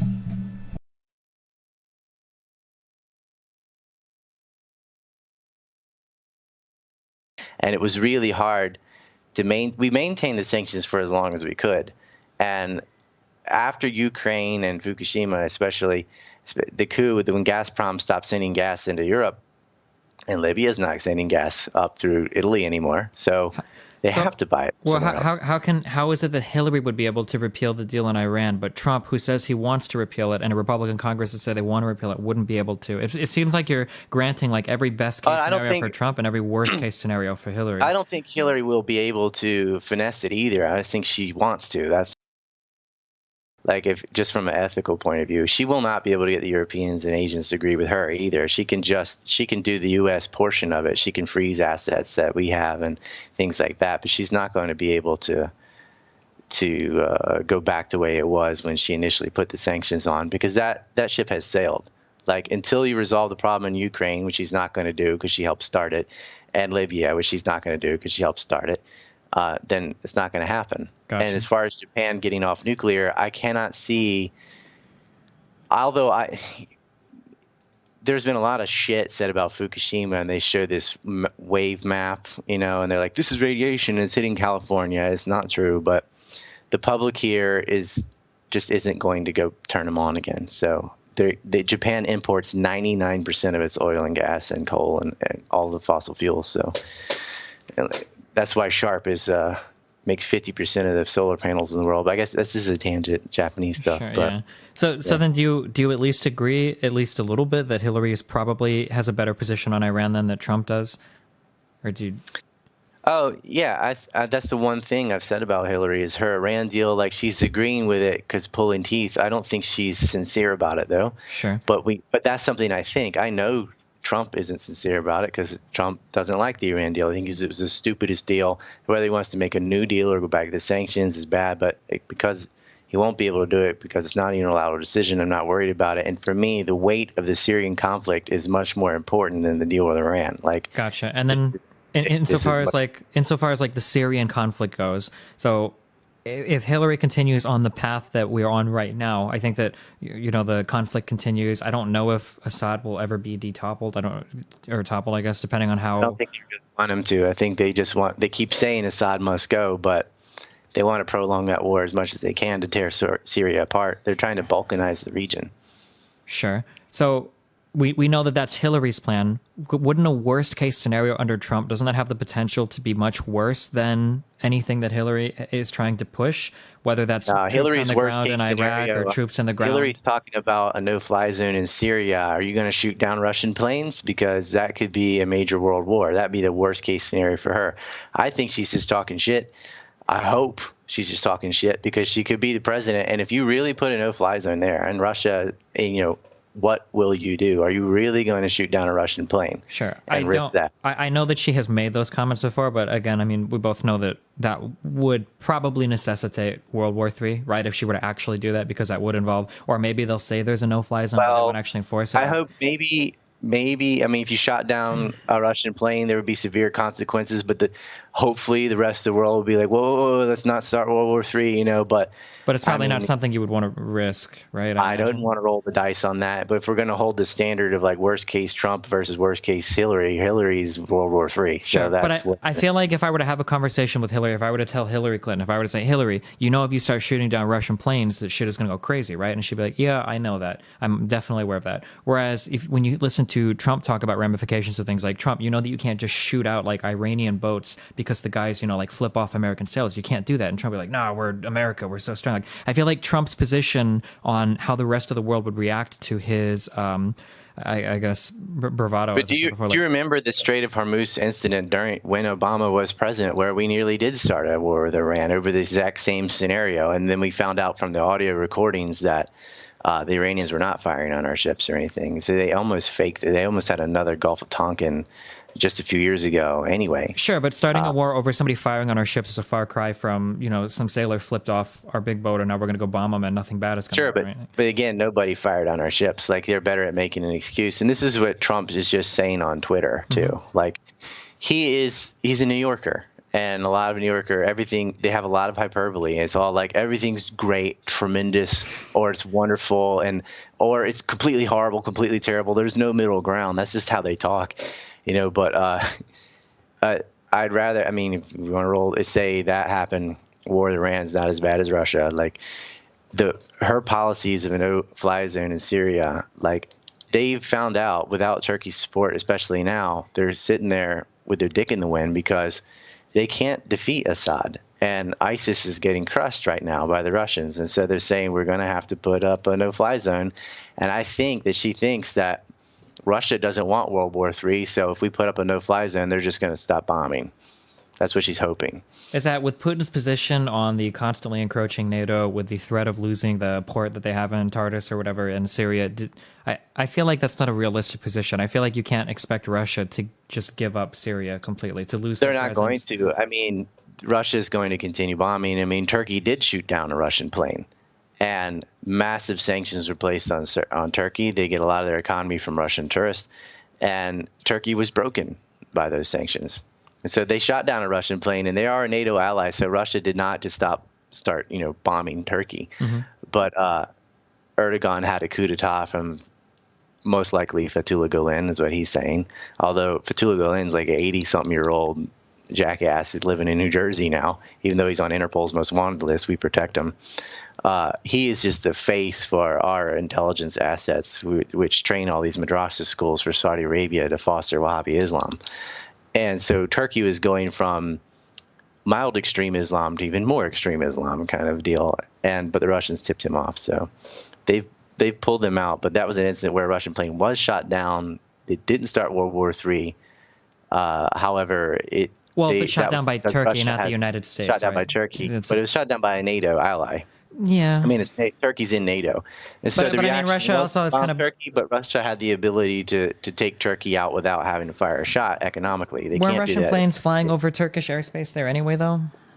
That was their claim, and the Russians said they were not. I tend to believe the Russians because what's the point? Why would you fly over their airspace? You're just bombing the terrorists in Syria. There's no reason to fly over Turkey. Well, if they're bombing the terrorists in Syria, though, if you believe that Russia's bombing the terrorists in Syria, like Russia does do a lot of bombing in Syria that isn't bombing ISIS, right? They do bomb FSA people or Turkish-supported people. Well, I consider the FSA as terrorists, too. Oh, okay. All right. So... because they've been killing babies and everything else, so they are terrorists. So yeah, they've been bombing the moderate rebels, but the moderate rebels are getting Al Qaeda operatives out of jail. Like there are no moderate rebels. Sure, I don't disagree with that. There, I thought when you say terrorists, I was thinking ISIS, but I don't agree with the phrase non-moderate rebels. So I understand what you're saying. I guess the only point that I was trying to make was that Turkey shooting down a Russian airplane for supposedly violating their airspace, whether or not they did or didn't, that's the message that was presented to the rest of the world. I think is a lot different than the United States shooting down Russian planes flying over a no-fly zone established somehow unilaterally by the United States. So that carries a much different connotation with it. And the likelihood of like global conflict stemming from that would be much, much, much greater than what happened with the Turkish. Yeah, it would be, right? That would be a lot worse. And so that's why I don't want Hillary to do that. Like, sure. I would assume Hillary would try to have the Russians agree not to fly before she put the no-fly zone in. Of course, they're not going to, so she won't have a no-fly zone. But her pressure and her rhetoric against Putin personally is like George Bush Jr. with Saddam. Like she has it out for him. And, you know, that her foreign policy is horrible across the board. Trump's isn't much better, but that situation in Syria is really important. And that, to me, I'm not rolling the dice for World War III. I'm just not going to do it. Like, and I guess like I agree with you. We always think this shit can't happen, but like that's how all of them have happened. Like we're not going to have World War, but we did twice. You know, that's how it goes. And you know, she doesn't need to be making no-fly zones in Syria or bombing Assad. Like Assad is the moderate in this case. But, you know, she's getting too much money from Qatar and Saudi Arabia to change her position. I mean, it's pay to play. Sure. I mean, I guess I can't really disagree then if you think that Trump isn't capable of putting troops on the ground in any of these places or won't get the support to push through any of the, foreign policy things that he wants to do, which seems to be your position, that Trump won't be able to get the support to put troops on the ground in Iraq or put troops on the ground and take over oil fields or anything like this, that you don't think he's got the He's been talking about using drones to kill terrorists and their family members, but we do that already now anyway. So sure, but I'm talking specifically in regards to putting soldiers back on the ground, either in Syria or in Iraq, or are arming Kurdish people in Syria. He doesn't want to go back into Iraq. He said the way we left was wrong and we should have left troops there, but he doesn't want to go back and reinvade Iraq. He's saying he criticized the attack on Mosul, like why are you announcing it and waiting till October to do it and da da da. But his main thing is to fight ISIS in Syria through the air, working with the Russians and the Syrians and the Iranians are on the ground. And, if that doesn't work, will he put in ground troops? The thing is, if we stop aiding and arming these al-Qaeda groups, it is going to work because they just showed up out of the blue. Like, bam, there's ISIS, and they have all this communication and anti-artillery and all the tank, tow missiles and stuff, American-made weapons. Where'd they get it all? Mm-hmm. We gave it the FSA. But the FSA is ISIS. I mean, it's like the same way we arm the Contras. We just use intermediaries. It's how every operation works, like since you and I have been alive. They launder money through RIGS or BCCI, which is now defunct, and narcotics traffic, and then they arm them through proxies. We did that over and over again. We started Vietnam War that way with our advisors and shit before we put the military proper in there, and they learned like, oop, that's a mistake because that was very unpopular, and we had a draft. People got killed. Now we use proxy forces. Sure. And I guess but like so I does Iran. I mean, Iran has proxy forces in Syria, and Hezbollah is fighting with ISIS too. But they're defending themselves. I mean, that is their country. That's where they live. That is their president that they elected. They had peace for 11 years, and then they started this thing off by snipers shooting police and got a reaction, same way as the coup d'etat in Ukraine, which Ukraine was just going from one oligarch to another oligarch. I guess Mr. Chocolate. Do you see how somebody could like be of the mindset that it sounds like Trump wants to put troops on the ground and march like to war in places in the Middle East, based on everything that he said about doing that? I think because of the kind of leftist push on like how much he hates Muslims or whatever, that they think Trump is just going to be like, and drop nuclear weapons on the Middle East or something. Not nuclear weapons, but I mean, he has said that he wants a ground presence like back in the Middle East. Like he says that he wants to do that. Right? Like I'm pretty sure like I could find like a 30,000 troop exact quote about like putting presence back in the Middle East again. Yeah, I don't know if he understands that we're already there as contractors, but his thing is he wants to side with Assad, and that's that. He's not going to start a war with Russia, and Hillary might. I mean, that's the but I guess, but it's and not supporting Saudi Arabia either, and they're currently killing people in Yemen. So, sure, but again, if you stop that support, it unravels the whole thing. Yeah, I guess, but again, like he doesn't side with Assad with the very limited information, or he wants to side with Assad with the very limited information and understanding he has of the political situation over there, and like he wants to cut off funding from Saudi Arabia without having any idea how he's going to do it or how that would affect the world economy. Like all of these things, like just reek of like hollow, empty, almost I don't want to say demagoguery, but just like preaching to an audience that wants to believe these things, right? Like I think I have a good idea of what you want in the Middle East, and it sounds like you're not projecting, but like injecting a lot of your own ideas into how Trump will function without Trump ever having actually stated that any of these things are his goal. Like a more like, I guess after looking at everything that Trump has said about the Middle East before talking to you, like I would never have this impression in my mind that Trump wants a more peaceful Middle East with less U.S. intervention. It doesn't sound like something. Did you watch the Republican primaries? Yes. And these are things that he has been saying, what a mistake the Iraq war was and Syria, and not to fight a war on two fronts. Yeah, he's saying that now, but he's also said he wants, like, when Trump said, like, I feel like when someone says to you, it's a mistake to fight two fronts, like maybe you as a rational person is thinking, okay, well, we need to pull back here. We need to refocus. We need to have a concise mission, and we need to figure out what we're going to do. But when Trump says it, it sounds like we can't fight a war on two fronts. So we need to really quickly obliterate this front by throwing tons of troops and tons of bombings, and then we can go obliterate the other one. Like that's like everything that Trump has said has never been along the lines of we need to tactfully withdraw from here. We need to stop supporting these groups. We need to be very careful about who our allies are. Instead, it's I want to bomb the oil fields and take the oil fields, to clapping, and I want to put troops on the ground here and roll these people over. And like, yeah, he said what he would have done, but not what he's going to do. What he said he's going to do is support Russians and Syrians to fight ISIS. Not talking about 30,000 ground troops or anything like that.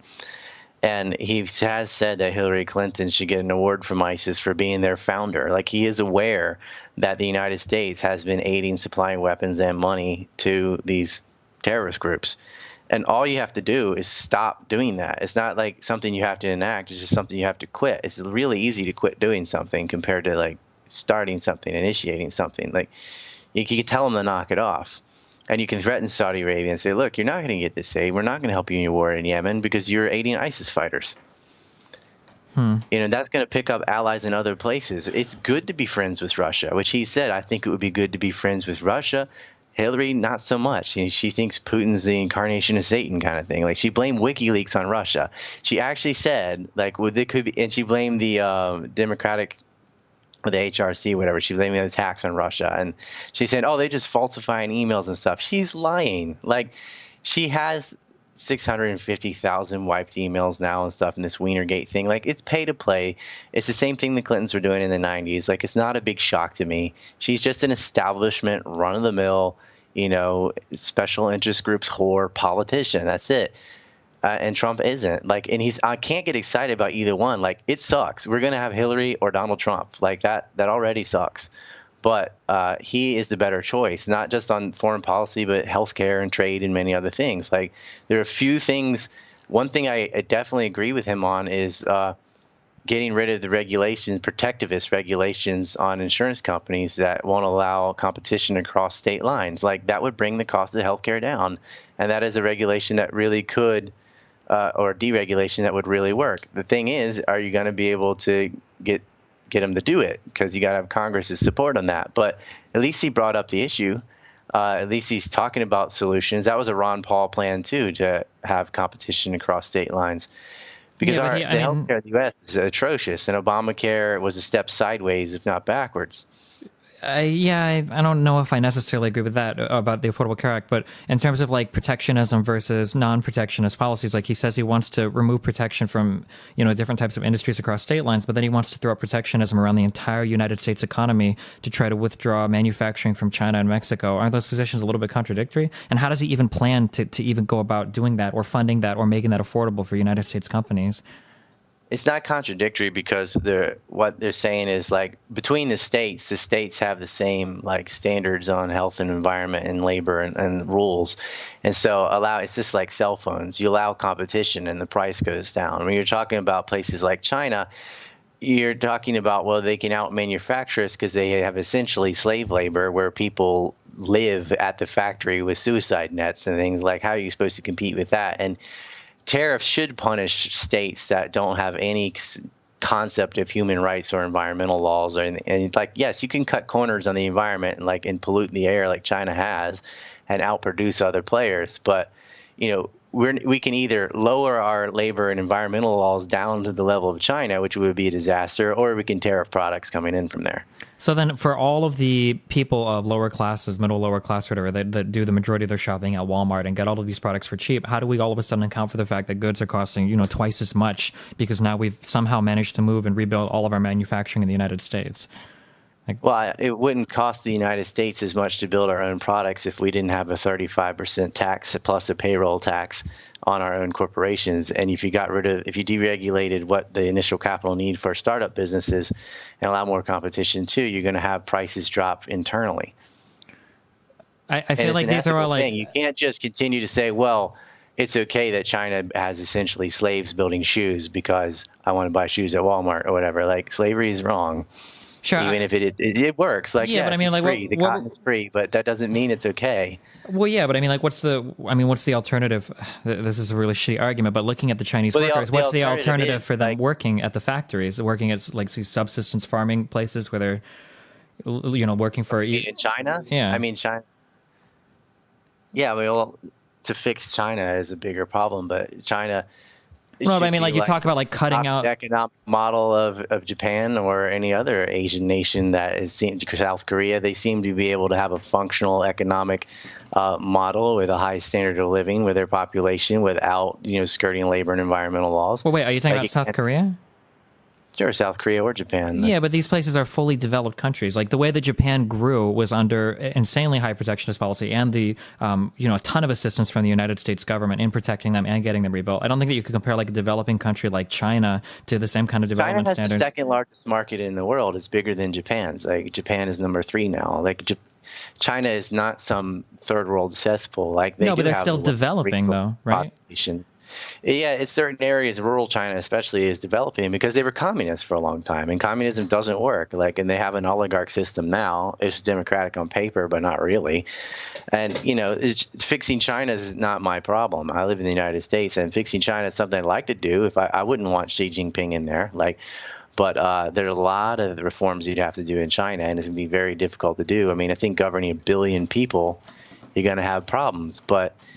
Slave labor, one thing that would help China is outside pressure. If we quit buying their shit that they make with their slaves because they have slaves, then that would put pressure on them to, pay a fair wage instead.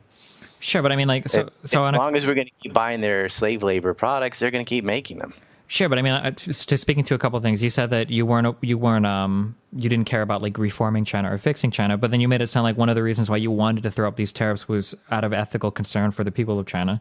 So I want to, but it's because I don't live there and all. I don't know how to fix China. Like, yeah, well, what should we do about China? I'm like, well, maybe they ought to do the models that other Asian nations have done, but that's not my responsibility to get into the internal politics of China and say specifically what they ought to be doing. But I know that putting outside pressure on them not to use slave labor would be a good idea. Okay, so then if we were to, tariff them or force them to pay any kind of, monetary compensation that I guess we deemed was fair, wouldn't they just up it to that and then we would just pay a little bit more? Like, how are we ever in the United States going to be competitive with China on manufacturing? Do you really think it's just as easy as lowering some taxes? Like, when China's already got the manufacturing base there, wouldn't China do everything they could to cut costs to be competitive with United States manufacturing? Like, it feels like the idea of just raising tariffs and somehow all of our manufacturing jobs come marching back, that just seems... No, it wouldn't. You couldn't just raise tariffs and just lower taxes, but those two things are steps in the right direction.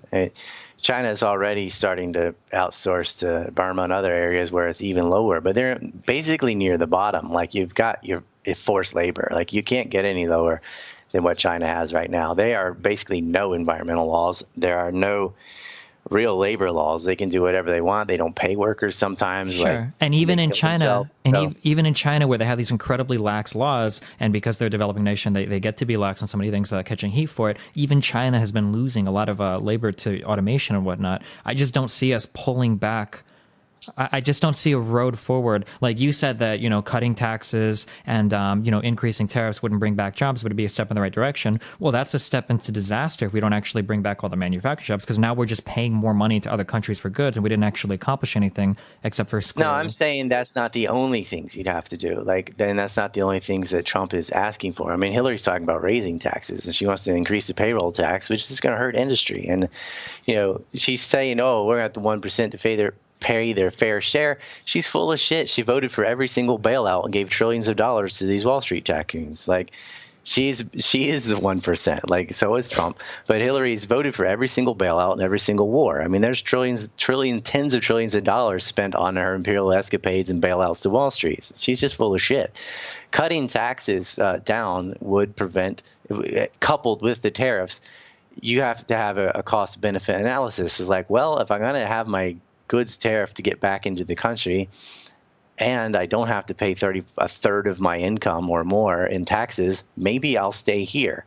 And if that happens, you have the more factories and manufacturing you have competing with each other, the lower the prices are going to be, and the more jobs are available. I mean, Kennedy proved that, and so did Reagan. You can lower the tax rate and increase the tax revenue because it's better half a loaf of bread than none. Because if it gets to a point where it's too high, they just go overseas.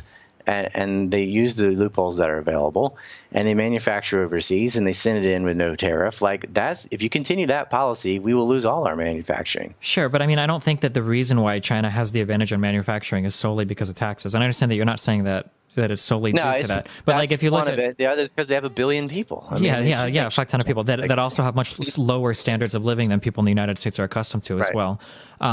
When you look at like Trump's tax plan and everything, though, like every single, I think the Tax Policy Review and the Tax Foundation Center, or whatever, like of all the big organizations that I've seen review taxes plan, like all of these guys project, like double digit, like $10 trillion plus deficits over the next decade, like as a result, even taking into account possible economic growth. Like, but they've been wrong over and over again, just like the rating agencies. Like, the rating agencies got bribed to lie. This is one of my favorite things that Hillary did in the debate. She blamed the 2008 housing bubble on tax cuts. It had nothing to do with tax cuts. You had these lending institutions giving subprimes mortgages out to anybody with no credit or paper or anything, and they divided that from the lending institutions from the investment banks. And the investment banks turned around and bribed the rating agencies to give AAA ratings to CDOs, which had no collateral or debt obligations. They were just like a roll of ones with a 20 on the top, a bunch of subprimes combined with maybe one legit mortgage. And that can't last forever. But they had the incentive to sell as many subprimes as possible because the burden of it, they passed the securities over and sold them to investors through faulty ratings. That's why we had a housing bubble. It had nothing to do with the tax cuts. But she just says that over and over. Like, didn't you like the 90s? Like when the personal computer came out? Like, she says shit because she knows what I just said is too hard to explain. So she's like, Bush tax cuts, which Obama codified, by the way. Like, they didn't repeal those. But these people that are reporting on Trump's tax plan, they said the same shit and ended up dead wrong on the housing bubble. And then others, Austrian economists and stuff, predicted it and explained why it was going to happen, like as it was happening and before. But Kennedy, they said the same shit about JFK, and JFK lowered the taxes and ended up with more tax revenue because businesses stayed in the United States. I mean, haven't we been like playing the kind of like the lowering taxes and the tax evasion for the past few decades? Like, it doesn't seem like it's helped in terms of if you're looking at income inequality or median pay for families. It doesn't seem like it's helped so far, kind of playing in that direction. Well, I guess like at what point it seems like there too. when you look at like a Trump policy or what you're advocating, kind of the supply side kind of thing. Like, at what point are the taxes too low? Like, do you just make the taxes like 2%, and then all of a sudden, everybody's got all the money and the revenues will continue to grow? Well, he's talking about 15%. So, which is a dramatic decrease from especially the highest from 35, payers. Yeah. From the biggest corporations, that's a huge source of revenue. But Hillary's drawn the line, like what she's saying is the rich is $250,000 a year. Like, for a business that's not that wealthy, actually. Like, that's every small business, basically. So people like to focus on like the McDonald's and Walmarts and stuff, and they'll get around it anyway by offshoring. But your local businesses, if you continue this tax rate of over a third of their income, like I have family members that have businesses. They're like, look, they had 20% more revenue. They'd hire more people and expand their business. It is like that simple. Like, what if you didn't have to give a third of your income over to the government, especially when the government, it's not like that money helps the poor. They spend that money on bailouts and war. That's what she actually did with it. She spent over $19 trillion. Well, I mean, I'm pretty sure the vast majority of our budget is spent on social programs, isn't it? It's like some 60-70% of our budget is spent on. Yeah, because they include Social Security in that statistic, but Social Security is your own money.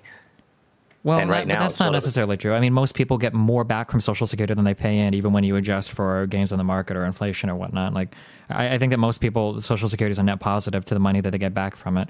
But I mean, regardless. No, it's not because of inflation. When you're on a fixed income, you're actually losing because even though you get X amount, if the inflation's been as rapid as it has been since the housing bubble, then those people are really hurting because their checks are not going as far as they were when they first got the check when they turned 65 or what have you. And Ron Paul pointed out in the debates, if you're with Bernanke, not the debates in the president, but when he's talking to the former chairman of the Federal Reserve, people on fixed incomes are getting screwed by this hyperinflation. And if you were not spending about $23 trillion on bailouts and wars, then we wouldn't have this rapid inflation. Well, I'm not aware of any.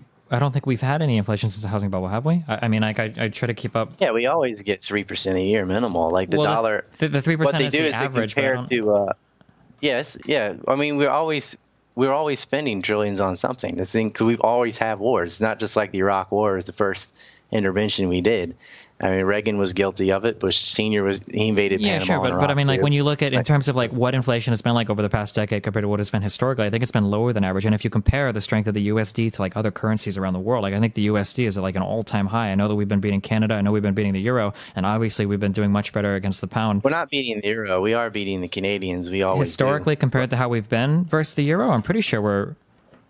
Well, they started. Well, look at the problems that Europe is having with refugees and their own social programs. Though. Sure, like, but regardless of the problems they're having, like compared to each other, we look better. Compared to the purchasing power of like stuff you can buy, like on a basket of currencies. If you look at the consumer price index, if you look at the CPI, it is not going as far. Like, was it Congressman Goodlatte of Virginia was talking to people at UVA about that, and they're like, we don't know about that, but we know about going to the grocery store and things becoming more expensive. Like, yeah, the purchasing power of the dollar, if you want to do exchange rate, that doesn't matter, like how many euros, dollars, yen, yuan, whatever.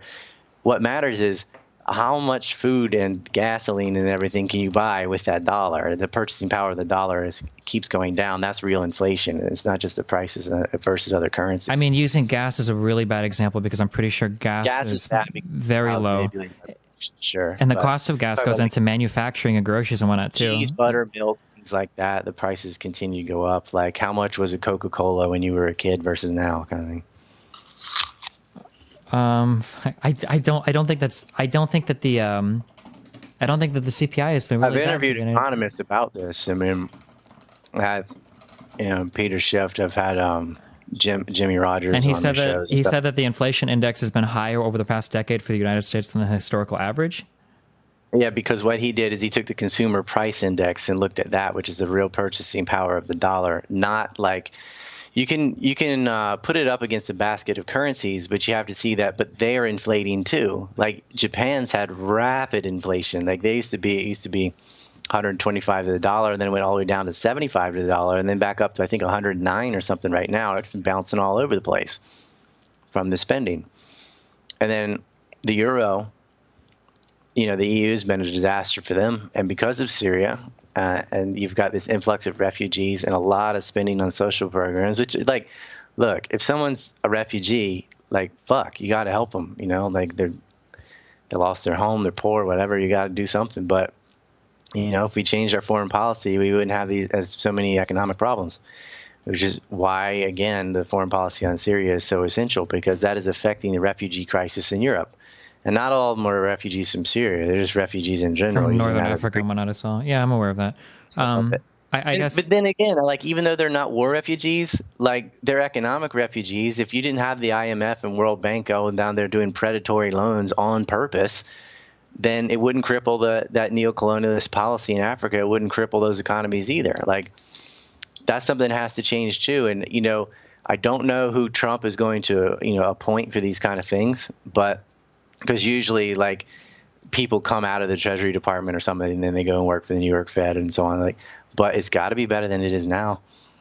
He seems to know business, at least. I mean, like, I'm just like real quick, because a lot of what you're saying, I know to be not true. Like, I guess just in looking at like different indexes, like I don't see the inflation stuff that you're talking about in terms of the United States. Even it's not even reflected in the CPI. Like, I don't believe that there's this dire economic situation that Trump has been presenting, that people can't afford milk or can't afford, whatever thing that's been inflated so much. Obviously, since I've been a kid, there's been inflation. There is always inflation. Yeah, they can't afford milk. It just costs more than it used to. That's all. But even that, like, I think that all of these indexes have been more or less rising in equivalent fashions, at least for the past decade. Like, I don't think there's been any massive spike, especially as of recently, that unless there's some other index that's accounting for this that's not reflected in the either inflation index or the CPI. Like, I don't see any of these numbers.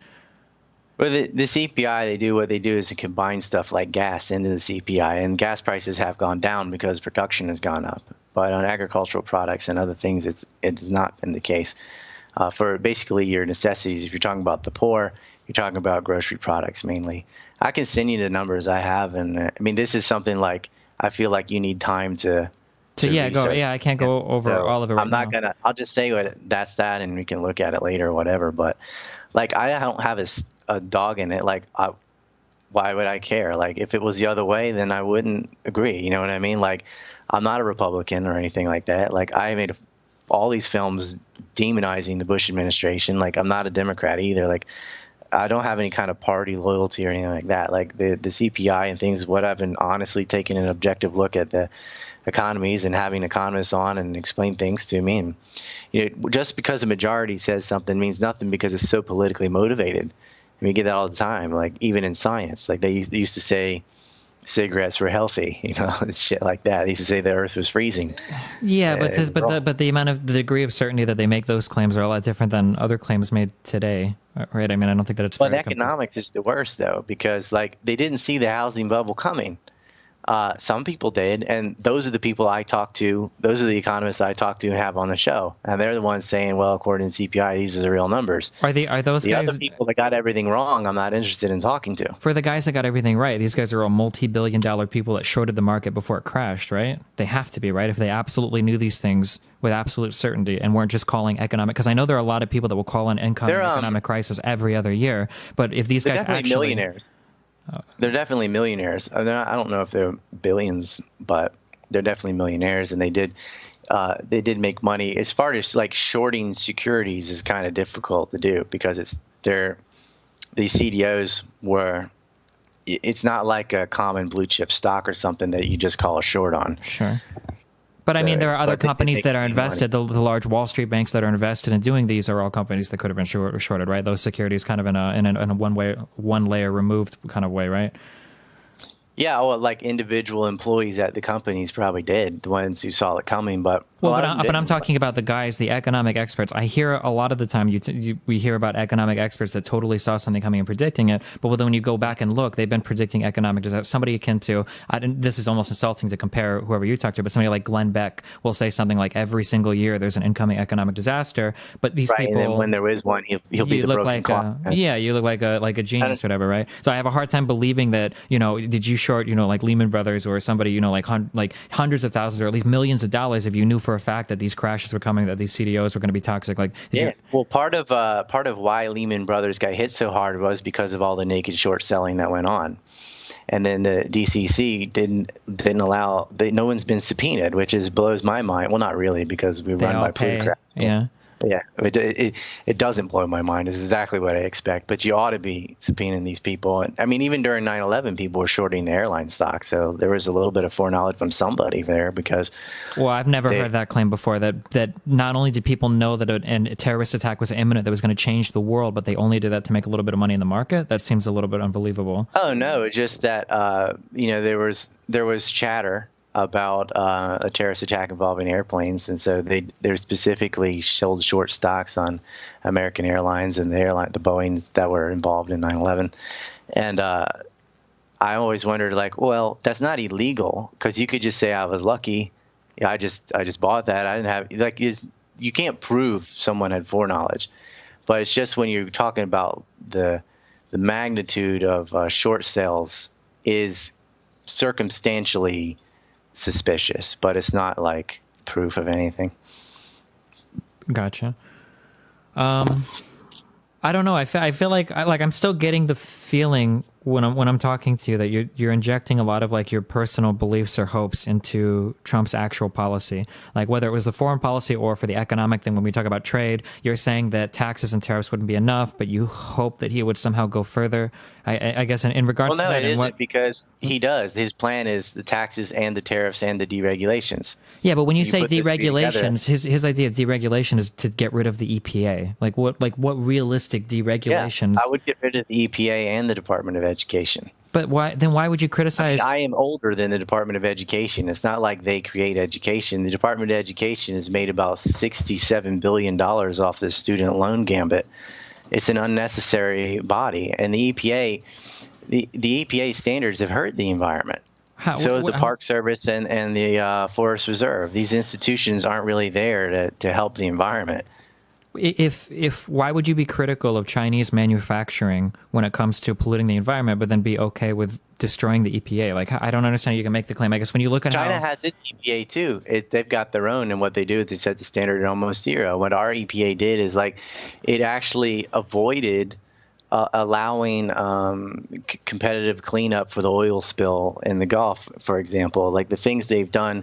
And through the the Park Service and Forest Reserve and their predator control, basically wiped out a lot of animals in our parks and things like that. Where I lived on the island where I grew up, the Park Service closed the beach on an island. The economy dropped 70%, and they're doing this to the pretext to protect some piping plover, but really they found out they got paid more to police it than they did to provide access.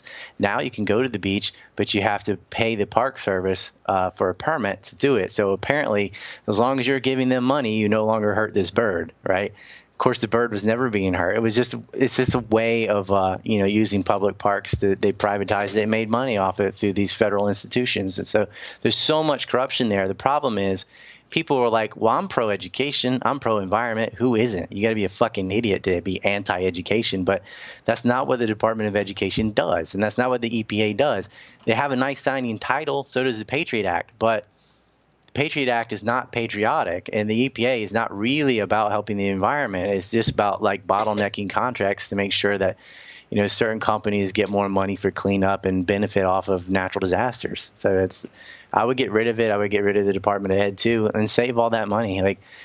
Our parents were educated in school without a Department of Education. So was I for a couple of years. To some extent. Okay, hold on. So going back for the EPA, let's say that we buy. I don't believe in your premise that the EPA has done nothing for the environment, especially when you look in certain cities in California that literally used to have smog alerts and shit. I don't buy into that. But let's say that we do believe that. Let's say that you get rid of the EPA. How do you handle any environmental regulation at that point? Then you just hope that companies do it on their own, even if there's no financial incentive for it. or hope that like a bad PR campaign happens and that maybe people get caught out, or the same way we did before we had an EPA. The state's already yeah, set but before we had an EPA, we had like smog alerts in Los Angeles and shit. Like we had like acid rain and shit. That like, that didn't get reversed by the EPA. That got reversed by innovation. Yeah, but what kind of prods along that innovation? Is it government subsidiaries and people that kind of push you in that direction, that tax you on carbon credits or whatever? Like, isn't all of that kind of pushed for a little bit by the government, things that the economy wouldn't naturally account for? No, I think the benefit of being able to sell your goods is a market solution. I mean, people want to have clean rivers and lakes and things, and if you can provide a method to do that, to cut down on smog. I mean, you do live there, you know, like you don't want it either. They don't want to pollute their lungs and so on. Like, then why is there so much smog in places in China? Well, because China doesn't have a free market. They don't have free market solutions because they don't allow a free market. They have an oligarchy, quasi-communist country.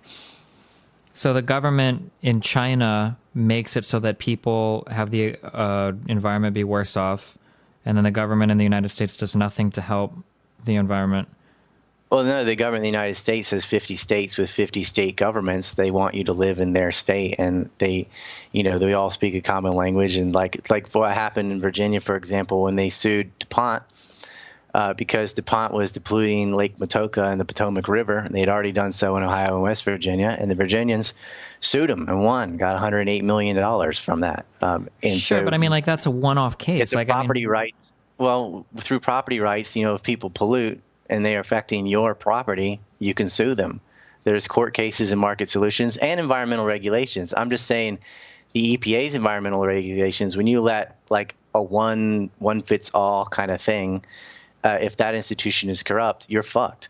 And that institution is corrupt, so get rid of it. I don't think anybody's suggesting that like the EPA will do like a one size fits all for every single state from the top down. I mean, I guess I have a really hard time like looking at how private corporations have acted in the past in terms of dealing with environmental hazards or environmental regulations. I just have a really hard time believing that without some kind of government oversight or instigation, that these companies will not try to go like the laziest route possible and maybe pollute some water source that somebody doesn't know about, or, fuck with the air somewhere where, there aren't many people to complain. I have a really hard time buying into that they would do that without any kind of government prodding into a certain direction. They wouldn't, but the thing is, they have to compete with other corporations that will, and the ones that will are the ones that end up getting hired. I mean, it doesn't matter if you're building a road or a sewage system. If you're cutting corners and causing pollution and stuff, people don't want you to have those contracts. But I don't think that's true, because China has shipped us toys with lead paint in them before for our children, but people still go to Walmart to buy toys from China because they're cheaper, even knowing that the manufacturing over there might carry some risks that our manufacturing doesn't. Like, I don't think that people care as much. Like, companies try so hard. Like, you look at Chipotle, will constantly advertise, like, we're environmentally friendly, we feed our cows no antibiotics or whatever. But, like, at the end of the day, like, the average person shops so much on price that I don't believe that somebody's going to pay, especially somebody who doesn't have the luxury to do it, is going to pay more for a product that might be environmentally friendly. I don't know if the average person cares about it that much. Well, it does, because innovation, like, for example, we use fuel injection instead of carburetors in cars, which drastically reduced the amount of smog and has been good for the environment. It's not perfect. It's not like an electric car at that point yet. Sure, but those also give us performance gains. What you're saying is true, is like performance gains and costs and stuff all factor into it. But what I'm saying is, the EPA is not what stopped the smog in Los Angeles. It was innovations. Like, the things that we'd like the EPA to do, it doesn't do. And the innovations aren't perfect either, because some people still pollute if there are other factors of cost benefit where people are going to be like, well, I want to roll the dice on lead paint or something. But however, Japan banned all the food, gyoza and stuff. When they had lead, they stopped buying toys from China just completely for years. And so there was punishment for China, but the U.S. doesn't do that. We don't even tariff them. And I'm sure some people bought less toys from China, or they don't want their kids to have lead paint. But the thing is that there is no utopian model. We're always going to have environmental problems, and we're always going to have people trying to cut corners and dump shit in the river or the ocean or whatever. But the market solutions and innovation have been what's given us results. Yeah, but I EPA, still feel like those come from the EPA. Like, if you look at, to use your car example, like what kind of car manufacturer would ever have like a catalytic converter on a car? Like, all it does is give you more back pressure. All it does is it hurts your performance in your car. It doesn't help. It's another part you have to maintain. It's another thing that can go wrong. Like there are more sensors. It makes the car design more complicated. All it does is hurt your vehicle, but it's good overall for the environment. What kind of market solution is there for a part like this that doesn't help us in any way aside from help the environment? Like these things wouldn't exist. But without them, emissions from cars are much more harmful coming out of the exhaust than if those parts weren't there otherwise. Right? Yeah, I mean, you can still have regulations on environment from the state, just not the EPA. And I don't know what a catalytic converter is, so I can't really speak to that, but I know fuel injection replaced a carburetor. But it enhances performance and is good for the environment. And that's the thing that people are going to try and aim at innovation-wise, because there is a market for that. But otherwise, like, you're going to have to sacrifice something. So if we're going to do something good for the environment, but it's bad for performance, it's bad for performance. It's better to have something innovative that's good for performance and in the environment, which is what the market pushes for. And I'm not like saying, let's have no regulations or just let companies regulate themselves. But the market regulations of competition are natural regulations plus state regulations. You have to have state regulations, but that's up to them. So they can say, because that's just, for me, part of your own sovereignty. Like, I don't like a giant federal bureaucratic body playing favoritism, because they can say, oh, you can do it this way here and this other way over here. It's just too much room for corruption. But you don't think there's any room for corruption on a smaller state government that could be much more easily lobbied by a certain corporation for much less money than like the federal government? Like, I don't know if I buy that. Like, if I had, like, especially it seems like, let's say I want to pollute in some place in Washington. Now I don't have to lobby, the entire federal government. Now I just have to focus my lobbying efforts on Washington. Like, it seems like at that point it would be easier for corruption to be introduced into politics on just the state level. Yeah, I understand what you're saying, but it's also easier to fight the corruption on a state level, because you can point out who's doing the lobbying, doing this, and you got. Well, I think there's no way. That's totally wrong, because if you can have a multi-state, national-wide company that has a national-wide, assembly of lawyers ready to do work, and now instead of fighting against them as the federal government of the United States, now the state of Washington has to fight, and then the state of Nebraska has to fight, and all of these individual states would have to bring suits individually against a company that's earning profits all over the country. I feel like that kind of like flies in the face of what we know about like bargaining power to be true, that larger groups have an easier time representing themselves against certain entities than, a bunch of disjointed groups, right?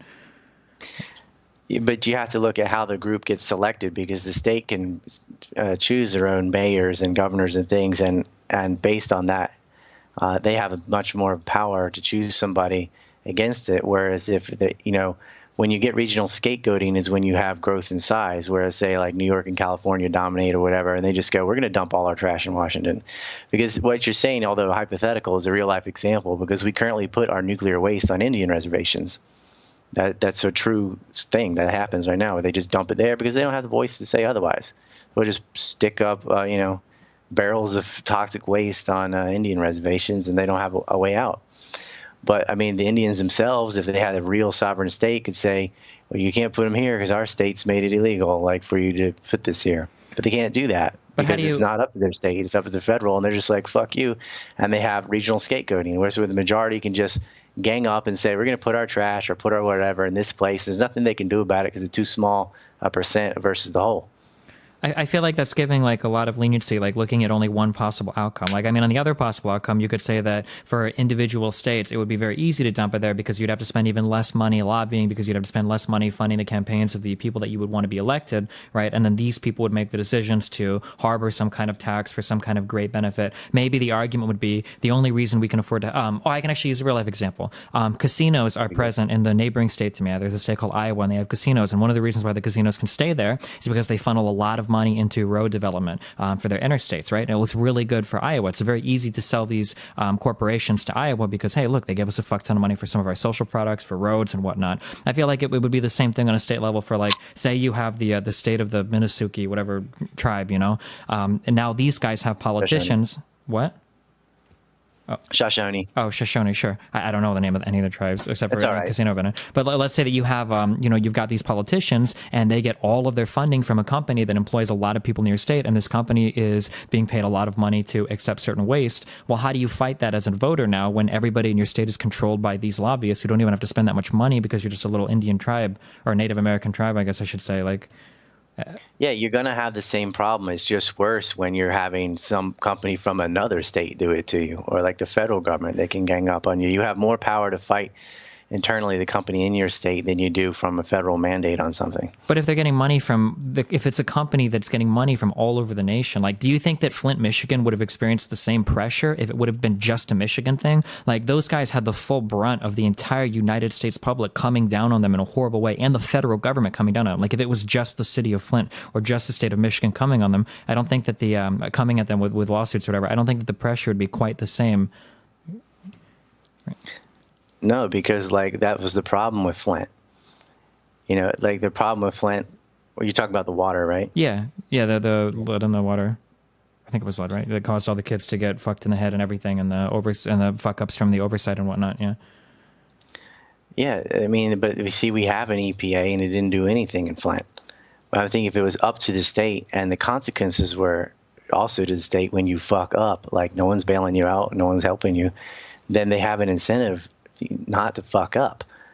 But, you know, where they kept electing these Democratic mayors and things, and the town just sold down the river. It's not just, I mean, the housing in Flint is terrible. You can buy a house for $1 in some places because the property taxes are higher than what the property's worth. There's so many other problems in poverty that combined to that led to that water problem in other economic sectors. So that was kind of complicated. Okay.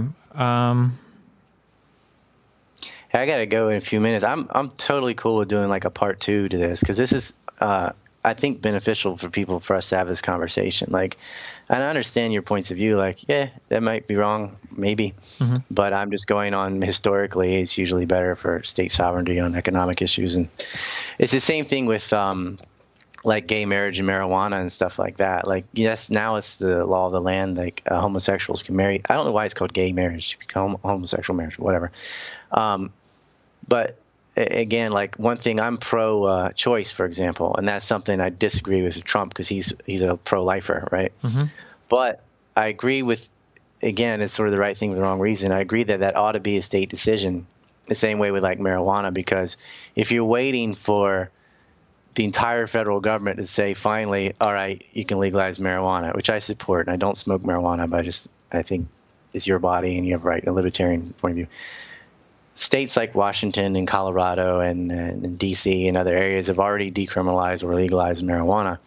And that's the process, realistically, that actually leads to it being legalized overall, because you go and look at Colorado and say, look, it's not the big reefer madness disaster we thought it was going to be, if that's the case. And then other states follow suit. And the same thing before homosexual marriage became law of the land, it had already been legalized in certain states.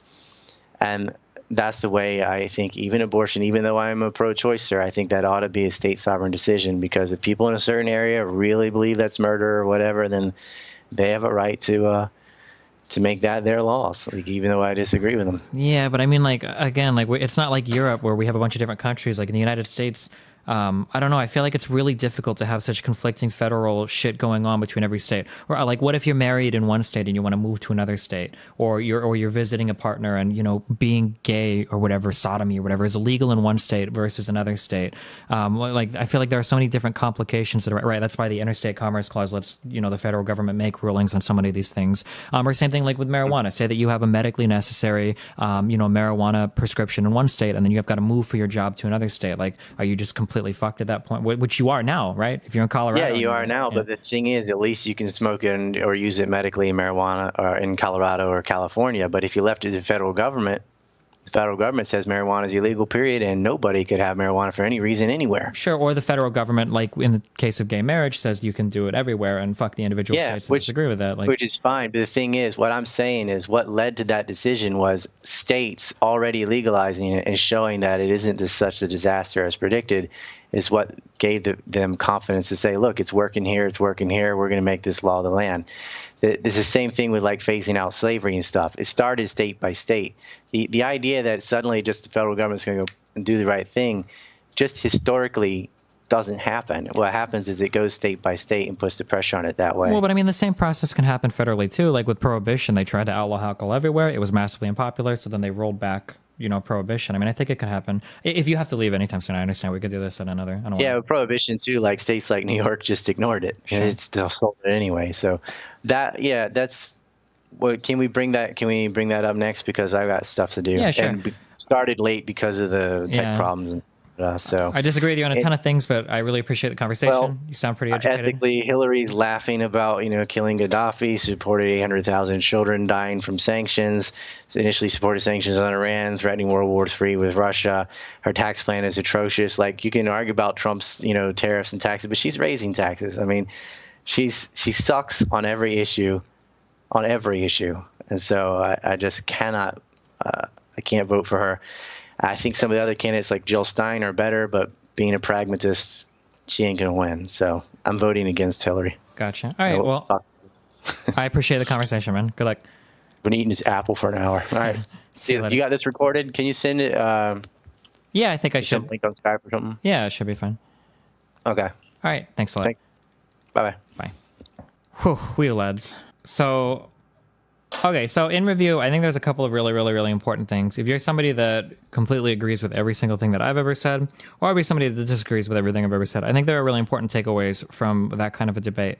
I think that if you're not well educated enough on the issues to dispute something that you believe is wrong, I think that means that you need to gather more information on the issues. There's a lot of the stuff that this guy said in regards to history concerning the Middle East that I'm pretty sure was incorrect, but he knew way more than me on pretty much everything having to do with specific names, specific companies, specific historical perspectives on things going on in the Middle East. And that's a problem, right? So if I ever have a debate like that in the future, I need to know way, way, way, way, way more about stuff like that.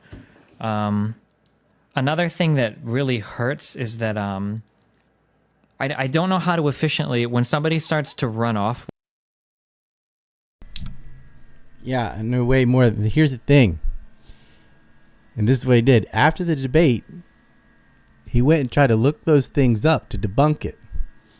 But what happened was he looked up and found out all the things I was saying were true.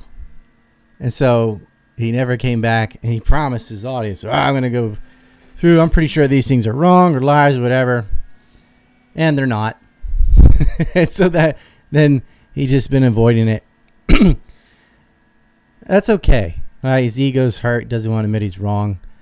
But there was no reason to go in and defame me and start associating me with like white nationalist or something. He knows I'm anti-war. Just from that conversation, if that's the only time he ever talked to me, he'd know that I'm against murdering children and racial colonization and so on. And then the moon landing crap. I mean, that's just desperate smear to make an excuse for not having to ever debate again. It sucks for me. This guy isn't banned the way I am because he's not a threat to the system at all, because he's not accurate at all. But he gets, this is the midwits get all the platforms, money, and so on. You tell the truth, they get rid of you. Right? You go to ancreport.com, you see a list of links to people who've all been kicked off something. Right? I know Sneeko just lost a Discord. I think he made another one. Get on Telegram. Top Lobster just got banned from or suspended on Twitter. From another blue-haired monster. Sitting Duck sends in Dead Hamilton. Says, popping in a 10, not rich enough for a boom, yet respect. Well, thank you, Sitting Ducks with a Z. See if there are any others. Whoa, P1 Dizzy popping in with a 218. That's a double 109 for those of you who know. It says, money for my ping pong buddies. Also, thank you, Ryan. Glad I found you through Atwood in 2020. Red pilled for life. Yeah. That's the Sean Atwood show she was referring to. I used to go on there and explain the Jeffrey Epstein saga until YouTube threatened to ban him, or did ban him temporarily, and then brought him back again. But when they brought him back again, suddenly all of our episodes on Epstein had been removed. And that's not something Sean wanted to do. He put them over on Rumble or Odysee later, but you're not allowed to talk about Jeffrey Epstein on YouTube. But we're going to be talking a lot about Jeffrey Epstein, and I'm going to read off the client list.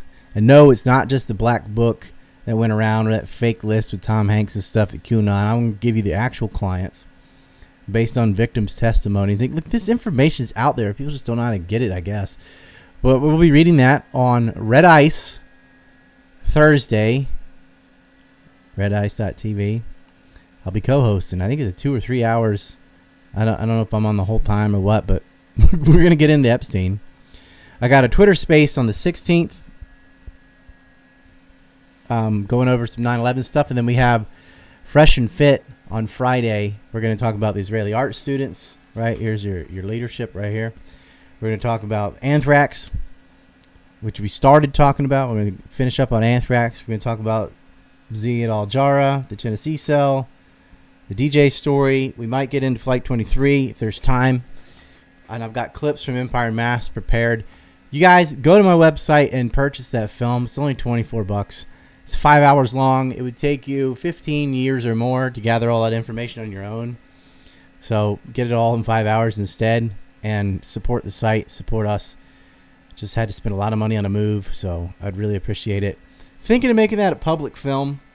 Talking about Byron, we're discussing some stuff about NUMEC as well. I believe June, I'll do a Fresh and Fit on the RFK assassination, since that it's going to be the 55th anniversary of when they killed Robert Kennedy. I've explained that before on Tim Kelly's show. It's on my Substack, but I've never explained it to an audience the size of Fresh and Fit, so I'm very looking forward to that. Well, I got some great books on NUMEC behind me. Right there, Grant F. Smith has a great one called Divert. It's the book next to that Virginia license plate I have on the wall with the Confederate flag. You can buy Empire Unmasked on ancreport.com. Go to films, get the Empire Unmasked. You might want to see Decades of Deception as well, which is sort of an extra hour that goes over all the CIA fuckery. I really think you should watch the film before this next Fresh and Fit, because it's gonna be a shotgun of red pills, like a machine gun of red pills coming out. I am the red pill. Yep, Red Ice has a VK. You can follow them on VK/RedIceTV. They're back on Twitter as well. A lot of people still aren't though, and Jeremy McKenzie started a new Twitter because they wouldn't give him his old Twitter back. So he's on there. I'm going to link his Twitter account to my Telegram as soon as I step off of here. So he's back. Sarah Westall's still not back. Scott Ritter's still not back. And then there's some of the controversial people that, you're going to get mad, but I feel like they should be allowed to if you're really going to have a town square, and that would be people like Nick Fuentes, David Duke. I know, it doesn't matter. He should be allowed to speak. Mike Enoch and all the people from TRS. Because it's unfair if you're going to allow absolute shitlibs advocating child genital mutilation. I don't see why you can't allow, like, Dr. Duke say, hey, we shouldn't go to war. He has these, his odd opinions about race or whatever, but so what? He doesn't have power over anything. Like, there's plenty of anti-white racism on Twitter, so I don't know. It's not something I'm going to enjoy or whatever. I think racism is deplorable, but the best way to fight bad ideas is with better ideas. You're creating echo chambers by not allowing these people to speak, and it's not their only issue, right? Like, Lord knows I don't like Eric Stryker, but he should be allowed to have a Twitter. I mean, it's almost like the Jim Cramer. I just look at whatever Eric says, and the opposite is correct. It's kind of like John Bolton. Like, whatever John Bolton says in foreign policy, the opposite is true. It's a great weather meter. It's like a shortcut. What's the right thing on this issue? What's Bolton say? All right, the opposite of that. Yes, there's a NUMEC video. You don't have to buy NUMEC. It's free. So 2 more announcements. We have a clipping channel, brand new. It's Ryan Dawson Clips on Rumble. There's some clips in there. And we're going to start a film channel. NUMEC's already on Rumble. You have to type in NUMEC, and it's like the 5th one down for some reason. But it's the one with like 50,000 views. Definitely watch that right now. What I'm going to do is put all the films I've made that are free on the film channel on Rumble. Maybe they'll monetize it, maybe they won't.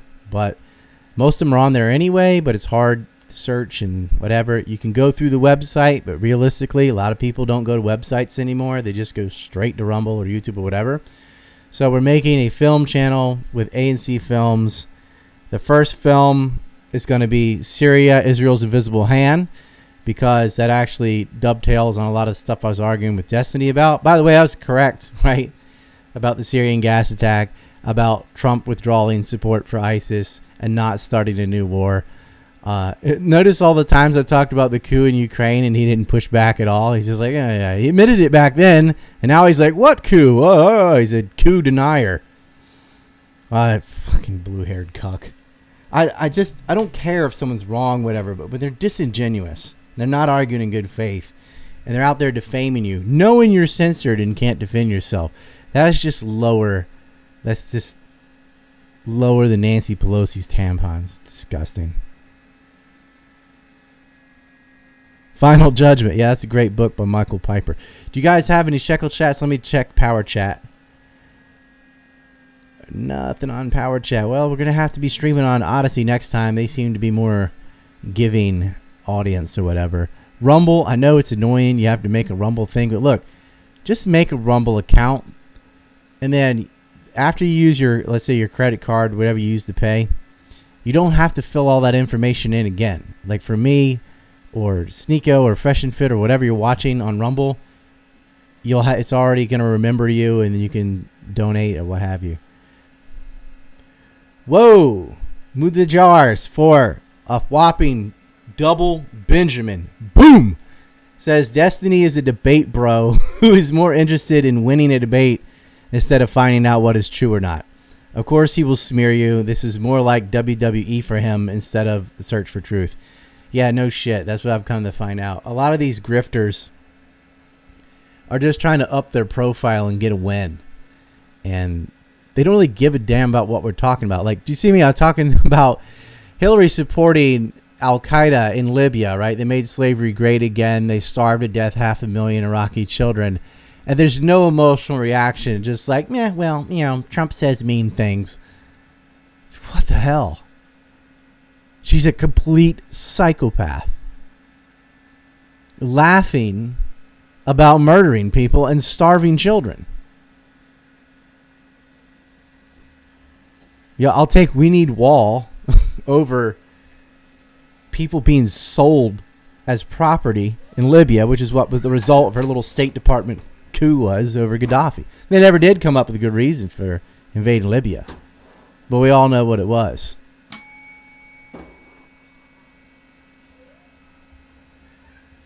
I can hear the little one trying to break into my room, so I'm going to go. That Shekelchat is awesome. And you're absolutely correct about that. He smears me because he can't win an argument. Well, I'll just make the record clear. I don't blame things on the Jews. I'm not in that Fuentes crowd at all. I can't stand Richard Spencer or any of these racist ideologies. I argue with these people all the time. I went on Killstream like 5 times. Every time they lure me in to talk about this topic or not, and every single time it'd just be me dealing with one caller after another that didn't want to talk about anything other than race realism, right? It's single pony issue. He knows what he's saying isn't true, and I hate kooks, right? I've never I never denied a school shooting or said shit about the moon landing or Bigfoot or Loch Ness Monster or any of that kind of Michael Shermer crap. There are conspiracies that are real. 9/11 is a conspiracy, no matter how you shake it. I have to go. I'm on a rant, on a roll, but he is desperate to get in this room, so we'll see what's going on with little dude. This is how you know I'm not on a payroll of any state. Just have kids trying to break in my room while I'm doing a podcast. Something like that.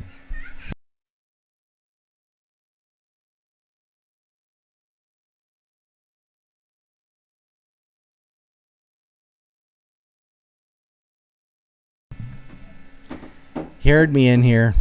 Oh well. Guys, get on Telegram after this. We'll see you. Peace.